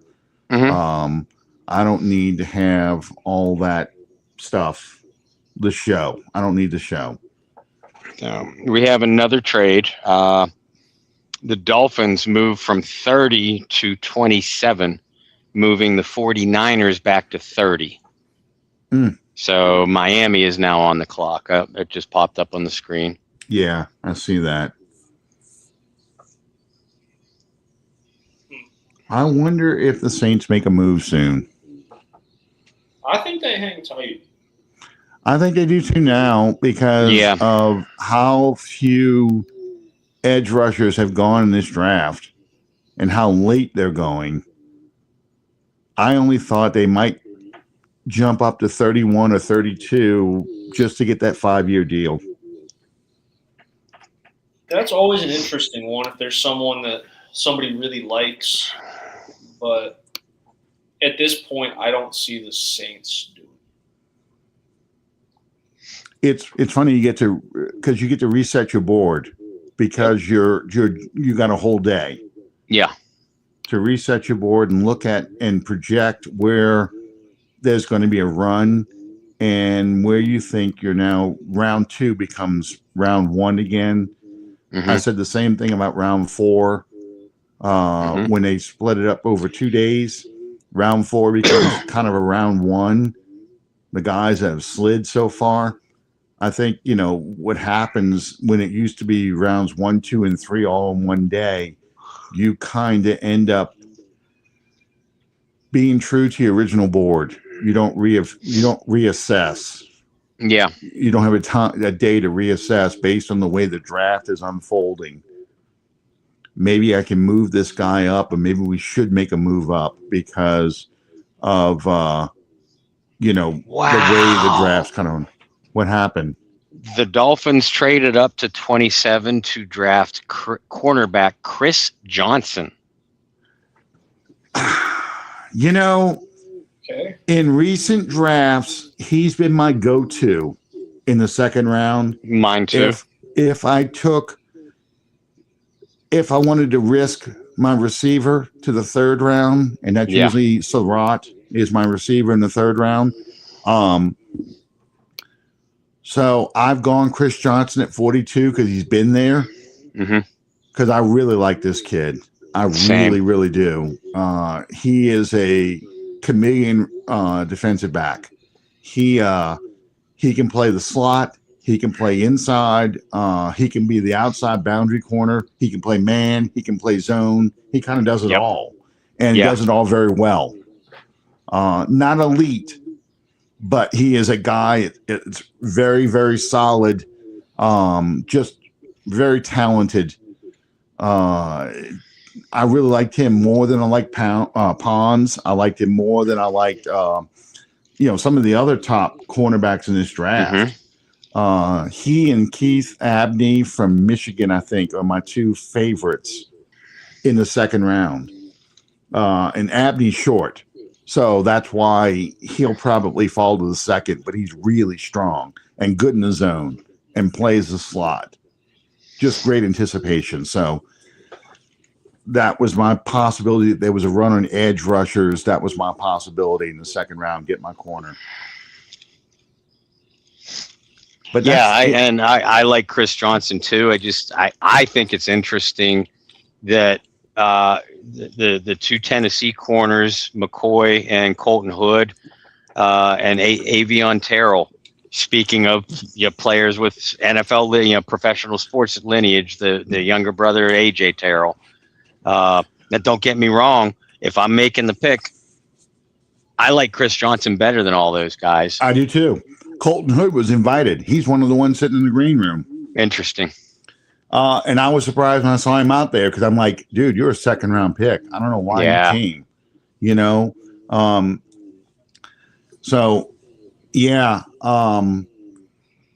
It's funny. Everybody's got Avian Terrell going to the Falcons.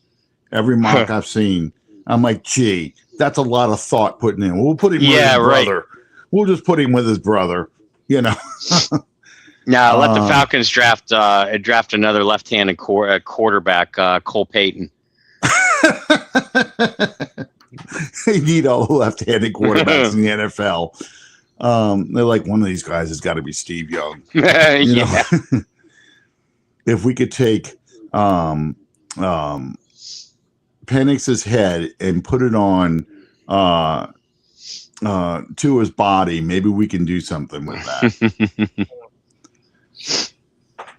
Well, that's a good pick. It is. I really like this kid. Oh man, somebody's internet sucks. They're like using a Teams, or actually it's like Skype. The way it moves, it's somebody's. They have somebody's like computer up and filming the fans' reaction, the family's reaction, because they didn't expect Chris Johnson to go into the first round, and it was really jumpy.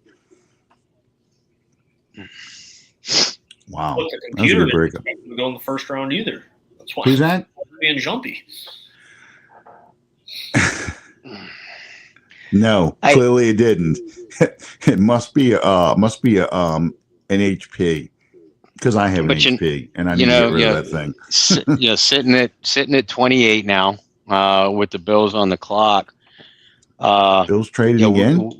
We keep that's the deal that they swap with the Texans, so Houston could move up to 26. So the Bills are now at 28. Oh shoot, they did trade again.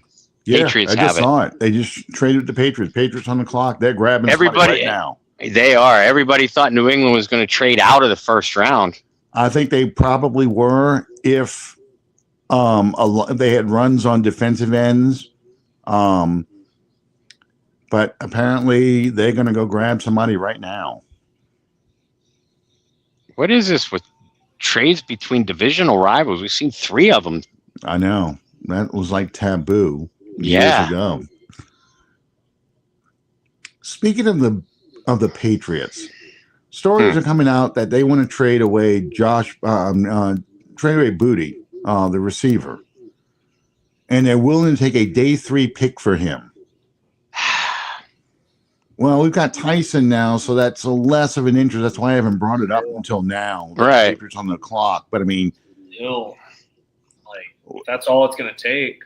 Also, yeah, I mean, would you send a 3rd round pick? A day 3 pick to these guys, like a 5th round, one of your 5ths? I mean, you're right. You got 2 4th and 2. That's a Bill Belichick pick. Yeah, Caleb Lamu from Utah. that's because they got their ass kicked in the Super Bowl. Yeah, Their offensive line got beat the hell up. So I'm not surprised by this pick. No, given the tackle run. And you know what this also means? T-Rex, their left tackle from LSU, T-Rex Will Johnson, moving is inside. getting kicked inside to the guard because he really got beat up in the Super Bowl. Well, listen, and I remember, and I think all 3 of us might have been on the same page, but I was certainly one of the ones that was saying Will Campbell looks like more like an NFL guard to me, a good one, than he does a tackle. And you know how many LSU fans I argued with about this last year? You know, and they're like, you know what you're talking about? You don't know ball. I know. That's my favorite. You don't know ball. Yeah, I I'm know. like, yeah, okay, I don't know ball, but I know arm length. It's the same reason why I was not excited about Ruben Bain, because, you know, a guy with longer arms gets his hands on you. You can't disengage. Ruben Bain, if you put him out wide 9, is going to beat the hell out of you with his speed and his bend.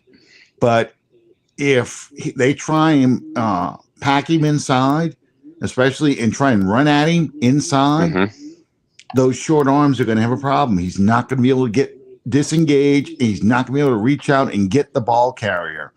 And that was my big concern about Ruben Bain. He was purely a pass rusher, and a pass rusher that stood up and got outside and beat you with his speed and bend. That doesn't mean he sucks. Far from it. It's just you've got to be aware of how offensive coordinator is going to attack you, and how do you get out of that. It's the same reason why 6'6" defensive ends go faster than 6'2" or 6'1" defensive ends. Sure. You need. They know that they can cut a 6'1" defensive end, and you probably create a great passing lane versus a 6'6" defensive end who can get under your pads and stand you up and keep you from cutting him. So I don't, it's not a topic anymore. We have to worry about, oh, there's Dion in the hospital. Oh, it's his cancer. Okay. Commercial for Aflac, and Dion used it even to make a commercial. Unbelievable. It looks like the Saints at 29. Looks like this draft's gonna be over by 10 o'clock Central Time. An hour earlier, hour and a half earlier than last year. So I'm guessing the Saints probably are not going to make a move into the first round. I think that's a pretty safe assumption at this point. I don't know. I mean, if they do, and you two know this, if they do, it's for a specific player that they love, not a position. Yeah. Well, I'm just looking at your edge guys, and I know you can't stand him because we already talked about him. Falk is still there. Howell is still there. We can skip over T.J. Parker, but T.J. Parker is still there. You got a lot of Howell is still there. You have a lot of quality defensive ends who are projected to go in the first round that are all still there. And I've been sitting here thinking about this the last couple picks as we watched those edge rushers still on the board. But the fact that only 2 cornerbacks have gone, and Colton Hood, Gerard McCoy, Malik Muhammad, Keontae Harris, Traydon Stukes, the guy I think we all three of us love, Charles Demings. I've had him as in third round. The Arizona State corner, you just mentioned Stukes. But with the Saints getting checked, with the Saints checking off wide receiver, and we all three said that, okay, if they go wide receiver, not edge rusher, maybe Cam Jordan is now re-signing Cam Jordan is a priority. If it is, then maybe you go cornerback with that second pick. Well, you know as well as I do that the conversation between Cam Jordan and the Saints didn't just dissipate, right? Like, they didn't just, disappear. Right. I'm sure there's conversations going on through the first round. I'm sure there's going to be conversations going on through day 2 and day 3. And I would hope there is some openness and honesty with each other as the draft continues to play out. But if he's a guy that all of a sudden you're going to prioritize, it's going to show very quickly with the Saints having the 10th pick tomorrow. Yeah. Right? And I think if the Saints either stand at 40, stay at 42, or move up, and they draft a cornerback, I think that that's reflective that they believe that they can get Cam Jordan back. Right. Yeah, I agree with that. Or that Peter Woods. Peter Woods is still out there. Is he getting picked right now? Just went to the Chiefs. Okay, and that surprises me. He lasted this long. Because I'm sitting there thinking about Christian Miller when we were talking about second round guys, and I'm like, going, Christian Miller is a guy that you expect in the top of the second. From being with me on the Under the Dome, Calvin is always beating us up. We need a big body defensive tackle. Tackle. If you feel confident that you could get Cam Jordan back and for another year, and you feel like I can still get a good corner in the third, do you take a defensive tackle right there? Because you really don't have any defensive tackles next year. You got Brockton. You just re-signed Ridgeway, but you really don't have a quality starter yet. 49ers just traded to the Jets. Yeah, I saw. Is Bill Walsh running that draft? Because that's a Bill Walsh move. Trading down Yeah. constantly. Yeah. And hoarding lower round picks. And that moves. Yeah, and that gives the 49ers the first pick in tomorrow's draft. Mm-hmm. Yeah, they get 179. Yeah. But no, back to what you were saying. Basically, they play as of right now. The rosters, since they didn't do anything in free agency at defensive tackle, that they're running it back with Ridgeway, Godshaw, and and I have seen a couple people say, well, remember the Brockton was injured all last year, so you don't really know what they have. And yes, that's true. But you look at Brockton's physical makeup. He's not a nose tackle. No. He has the build of a Brissy or a Shepard. He's the guy you put it on third down. Yeah. So I mean, you still don't have that fat guy in the middle. I mean, Godshaw, Christian Boyd, and Ridgeway, they're fat guys, but they're not fat guys with skill. Right. I'm glad you just referred to him all as like you just don't got the fat guy. Yeah, that elite athlete that's 335 pounds. That's what we're talking about. Yeah. That's just so easy to come by. Right? You don't find a Vita Vea every day. Right. That's the type of guy we're looking for. Like a Vince Wilfork, just a big dude who can make a lot of things happen. Look, I held the position that when we had Malcolm Brown next to Cedric Ellis, not Cedric Ellis, where did that name come out of? When we had him next to, he's still playing, the shoulder shake guy. Sheldon Rankins. When we had Malcolm Brown next to Sheldon, Omar Cooper goes to the Jets. Yeah.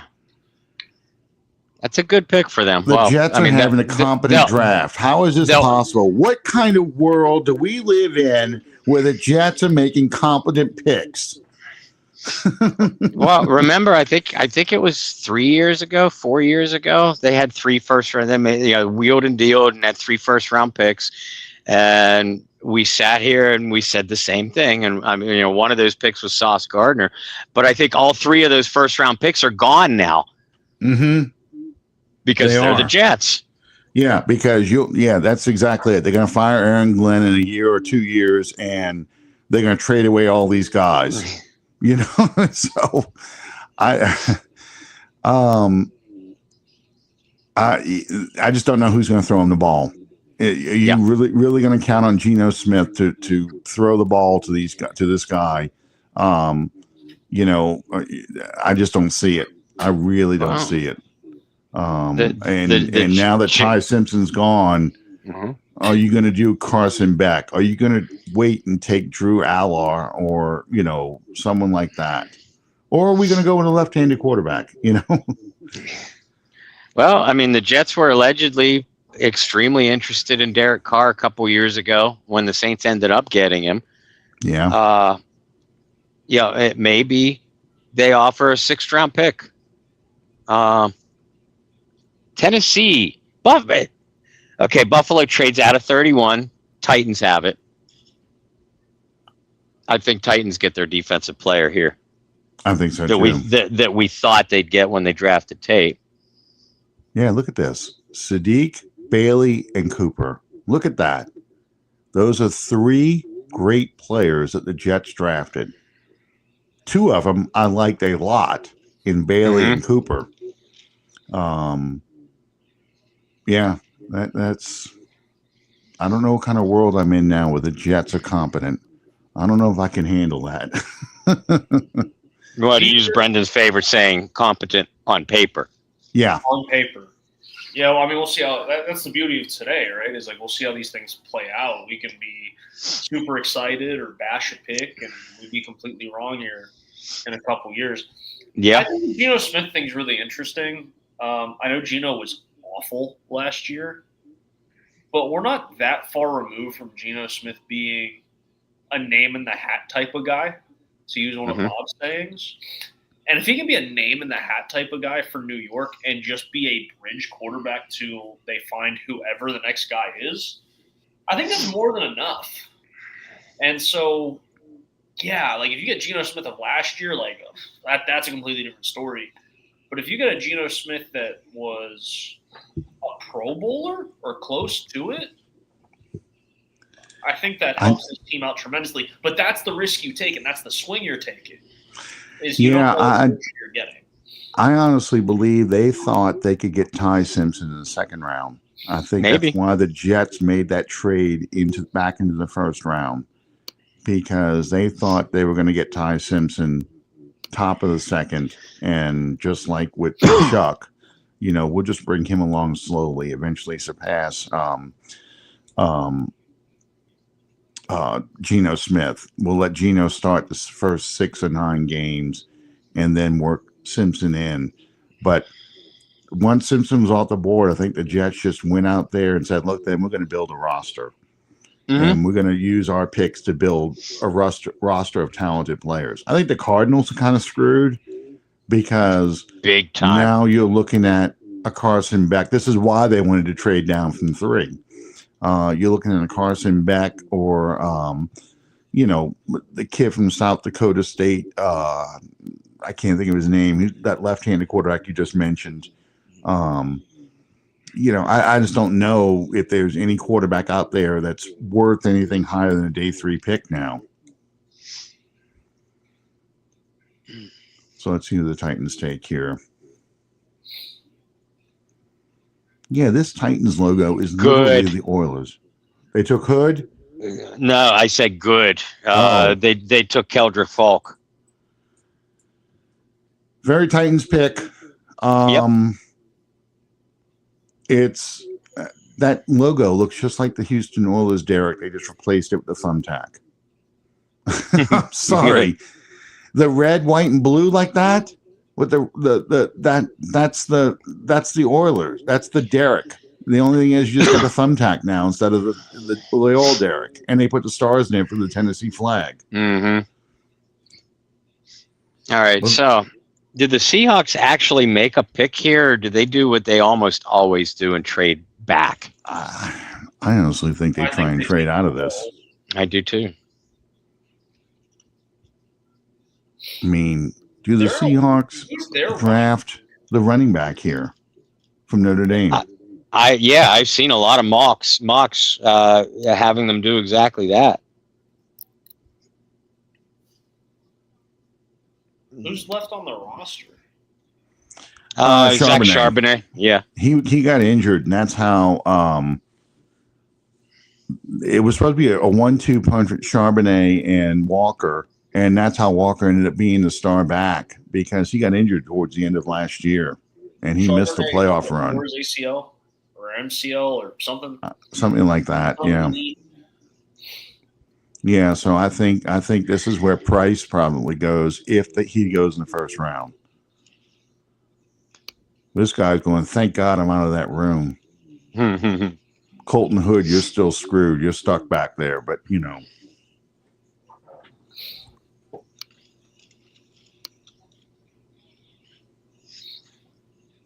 I'm with you. I think Price could go, or like I said, they at least take calls on him.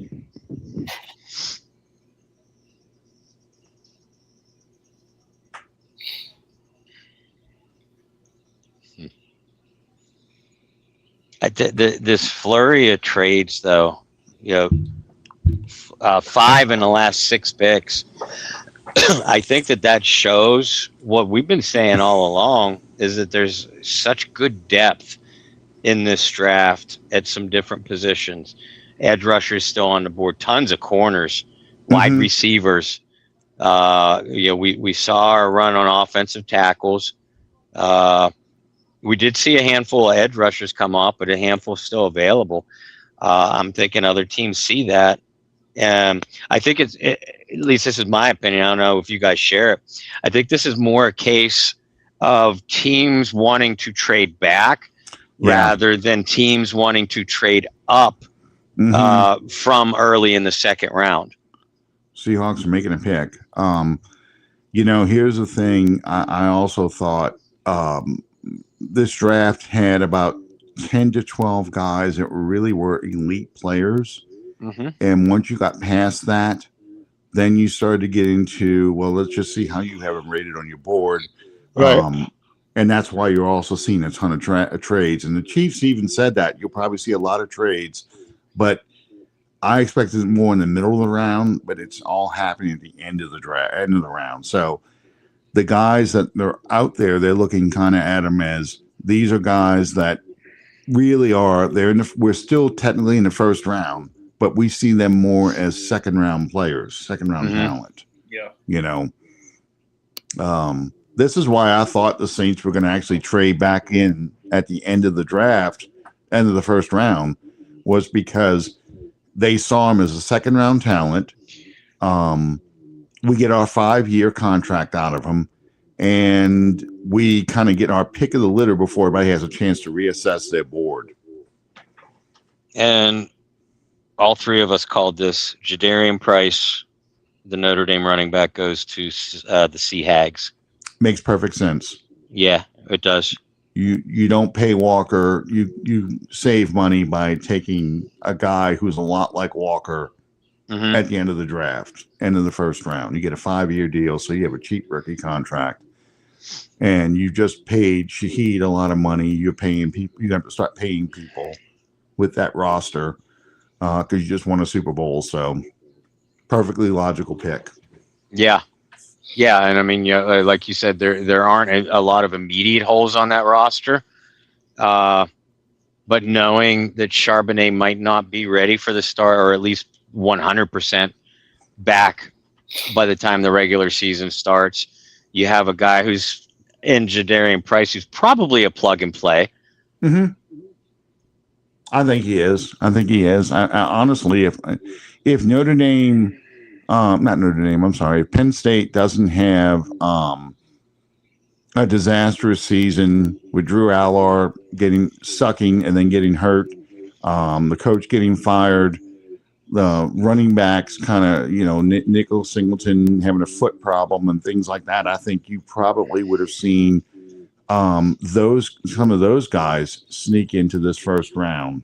I think so too. If they played the way they played in 2025. But I think Notre Dame's benefiting from that. Price probably isn't a first round guy if Penn State is back in the college playoffs with, a quality offense again. Yeah. But that's good because I want Singleton in day 3 from the Saints. Yes. And I like his sidekick, Keenan Allen. Too. Oh, I love them both. All right, not to make fun of this dude, but I'm going to make fun of him. Shave that mustache. He looks like a Make-A-Wish kid. I don't know if he is or not. He actually is. Is he? Oh, okay. Yeah, now it just popped up. Oh, cancer survivor. Great. Good job. Nice job, Alan. Yeah. It's like the Family Guy parody of Star Wars, where he goes, "What a piece of junk. Thanks. It belonged to my brother. He died of cancer. How does that make you feel?"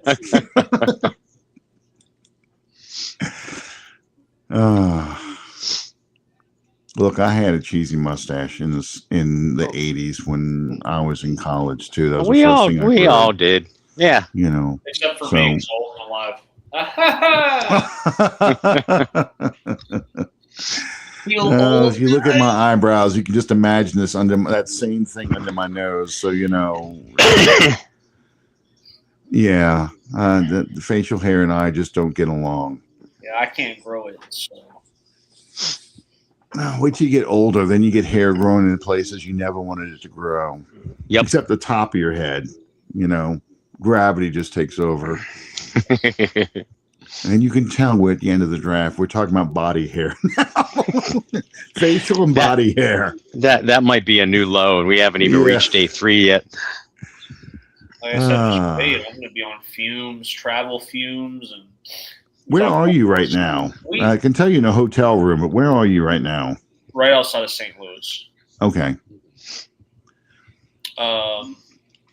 Well, then too, we haven't even talked about Mike Vrabel, so that'll be a fun one tomorrow or day 3, and how that affects the team and what just a weird situation, right? Offensive just went to the Super Bowl. So here's the rumor mill going at it, and I really wasn't going to bring this up unless somebody else did. You're welcome. So this apparently was a relationship she's had with him for a while. Yep. And she's got a kid named Michael. And Michael is probably one of the more common first names of white kids to be ugly, but white kids out there. So I'm not necessarily making that connection, but at the same time,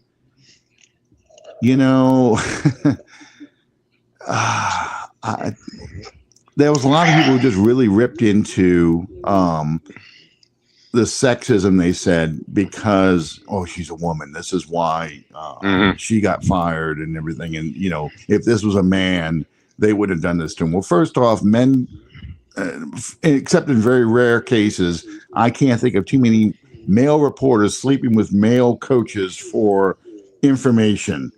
But, in the age of the internet, they're going to find out. And you've compromised yourself as a reporter by doing this. If you have male reporters sleeping with female coaches, I just can't. I don't know.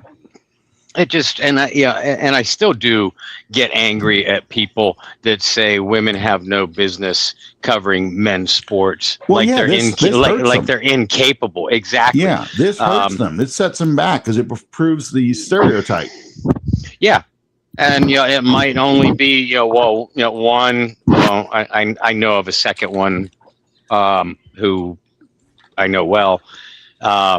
Who's also received a firestorm in the last couple of days, but I'm not going to say her name. But yeah, I would absolutely hate to be a female in this industry right now because, like you said, Rossini, Joy Taylor, a handful of months ago, and then the one that I'm not going to name.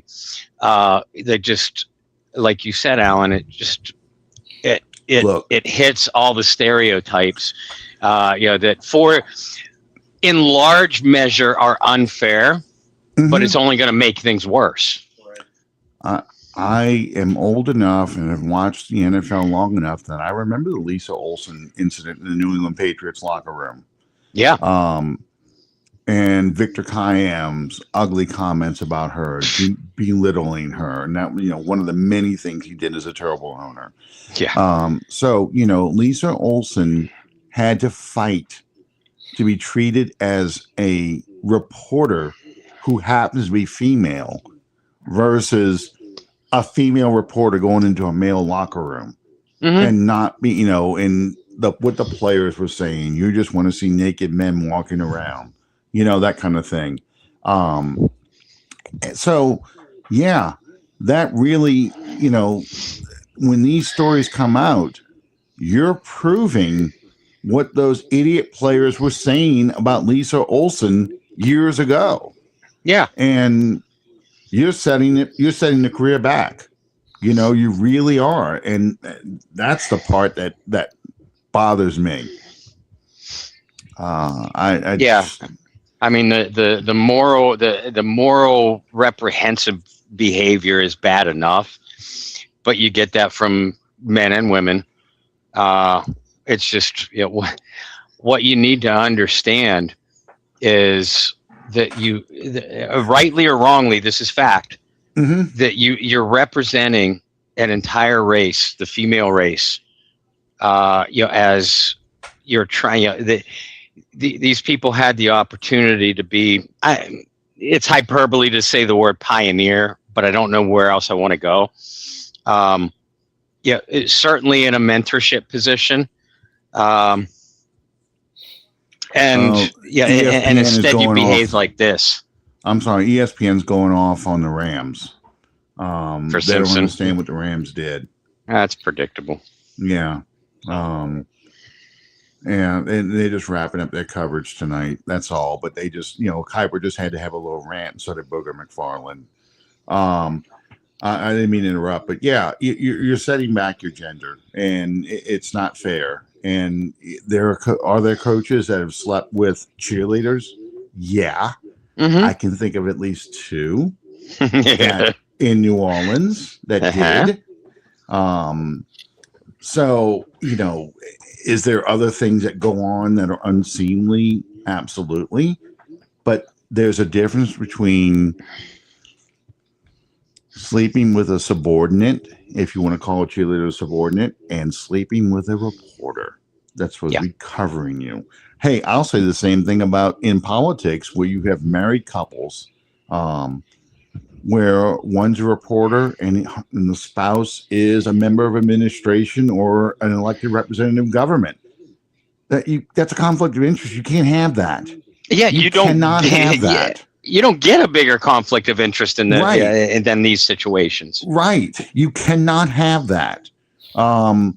But it happens all the time. It's the politics and prostitution, probably the most 2 incestuous, relationships. I said prostitution. I meant to say reporters. Incestuous relationships, but yeah, the same thing. They're almost the same thing when it comes to politics, political coverage. You can't have that. No, what I was going to say about politics and money, it's like prostitution, when they always say get money out of politics. I'm like, well, you have an easier time getting money and sex out of prostitution than you do money out of politics. But yeah, it's just such a conflict of interest. You cannot have that. And that's the problem. That it's beyond the infidelity is a problem. The improper relationship is a problem, but your professions, you are covering a team. You are supposed to be objective, and you're sleeping with your source. It just you just can't do it. You can't. Mm-hmm. See what you started? We'll have more all week as stuff continues to get released. TMZ releasing more photos. I'm sure we'll talk more about it. And we'll talk more about it in the football sense and how that affects a team that was. I hope not, but you're right. I mean, it's going to. We're going to. We're going to have to. No, I mean, I hope we don't talk about it more. But you're right. We'll probably reach a stage where we almost have to address it. Look, if the Patriots do what traditional Super Bowl losing teams do and not even make the playoffs the next year and have that down season, people will go back to this story and circle it as this was where it started. Yeah. Yeah. Whether that's fair or not. Right. It's going to happen. Yeah. Because it's a lot of outside noise that will be brought up again in August when training camp starts. Well, Bob Rose, I know you got an article to write. Yeah. So. Oh, yeah. Work. Yeah, you got to work. No, you can't just talk about stuff with us. But where can people find you on the World Wide Web and keep up with you outside of here on the Draft-A-THON? Well, first of all, anybody that joined us live tonight, thank you. Make sure you join us live for rounds 2 and 3 tomorrow. We'll be jumping on. Alan, are you going to be able to join us tomorrow? Yes, I can. I can be on for tomorrow. I don't have to go to work Saturday morning. That's my daughter. Probably has to go to work, but I should be fine. But Saturday during the day, I'm going to be gone most of the day. So I can't join you on day 3. We're trying to get, I've been in touch with Jim Everett. Courtney Roby looks like he's going to be able to join us tomorrow.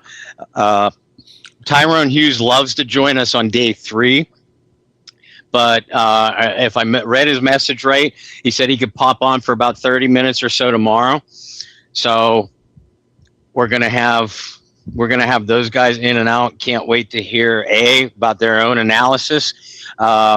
but B, I mean, all these guys, Tyrone, Jim, Courtney, they were all drafted in different rounds. So 40 years ago for Jim. right.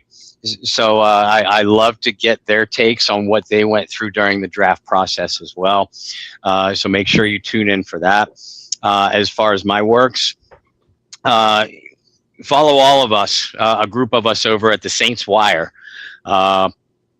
including my draft profile that I did on Jordan Tyson about 2 weeks ago. It's up already. I'm just going to expound on that. So look for that to be published in the morning.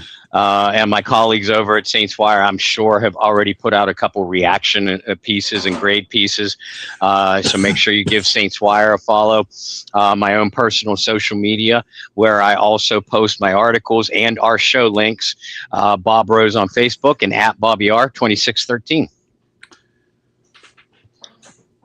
Alan Ulrich, where can people follow you, your work, your podcast? Well, I'm on Under the Dome with Bob Rose every Tuesday night at 8:15 Central Time, 9:15 his time. We will have our post-draft show this Tuesday, where we talk about a lot of the things we talked about tonight. I'm not on Saints Wire or any broadcast version of any kind of Saints thing. I only write my stuff for the various Saints group on Facebook. I usually do those during the season, my good, bad, and uglies after every game. I probably will crank out a little something just in the draft. I've kind of done that in the past. But you can find me on Facebook under Alan Ulrich, on Twitter /X as 79 Saints. I'm always commenting on Saint stuff, so those are my two best places to find me.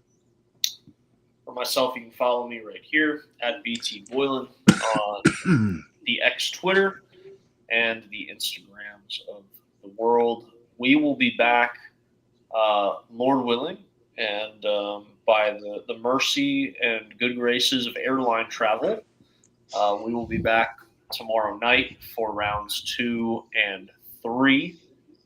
As Bob said, hopefully joined by a couple former New Orleans Saints that you will recognize. Remember, folks, coverage does start an hour earlier tomorrow. Yeah. So it'll be 7 Eastern time, 6 if you're in the Central Time Zone. And he mentioned Jim Everett. It's 40 years ago this draft. Yes. Jim Everett was a first-round selection of the Houston Oilers, and then he gets traded to the Los Angeles Rams. Man, how many times the Houston Oilers came up? I wish we would keep track of that. That's all I kept thinking about every time I saw the Titans jersey and helmet, so yeah. Yeah. Well, the Saints make one official pick tonight. They don't do anything. They stay put at number 8. They select Jordan Tyson, the wide receiver, by way of Arizona State.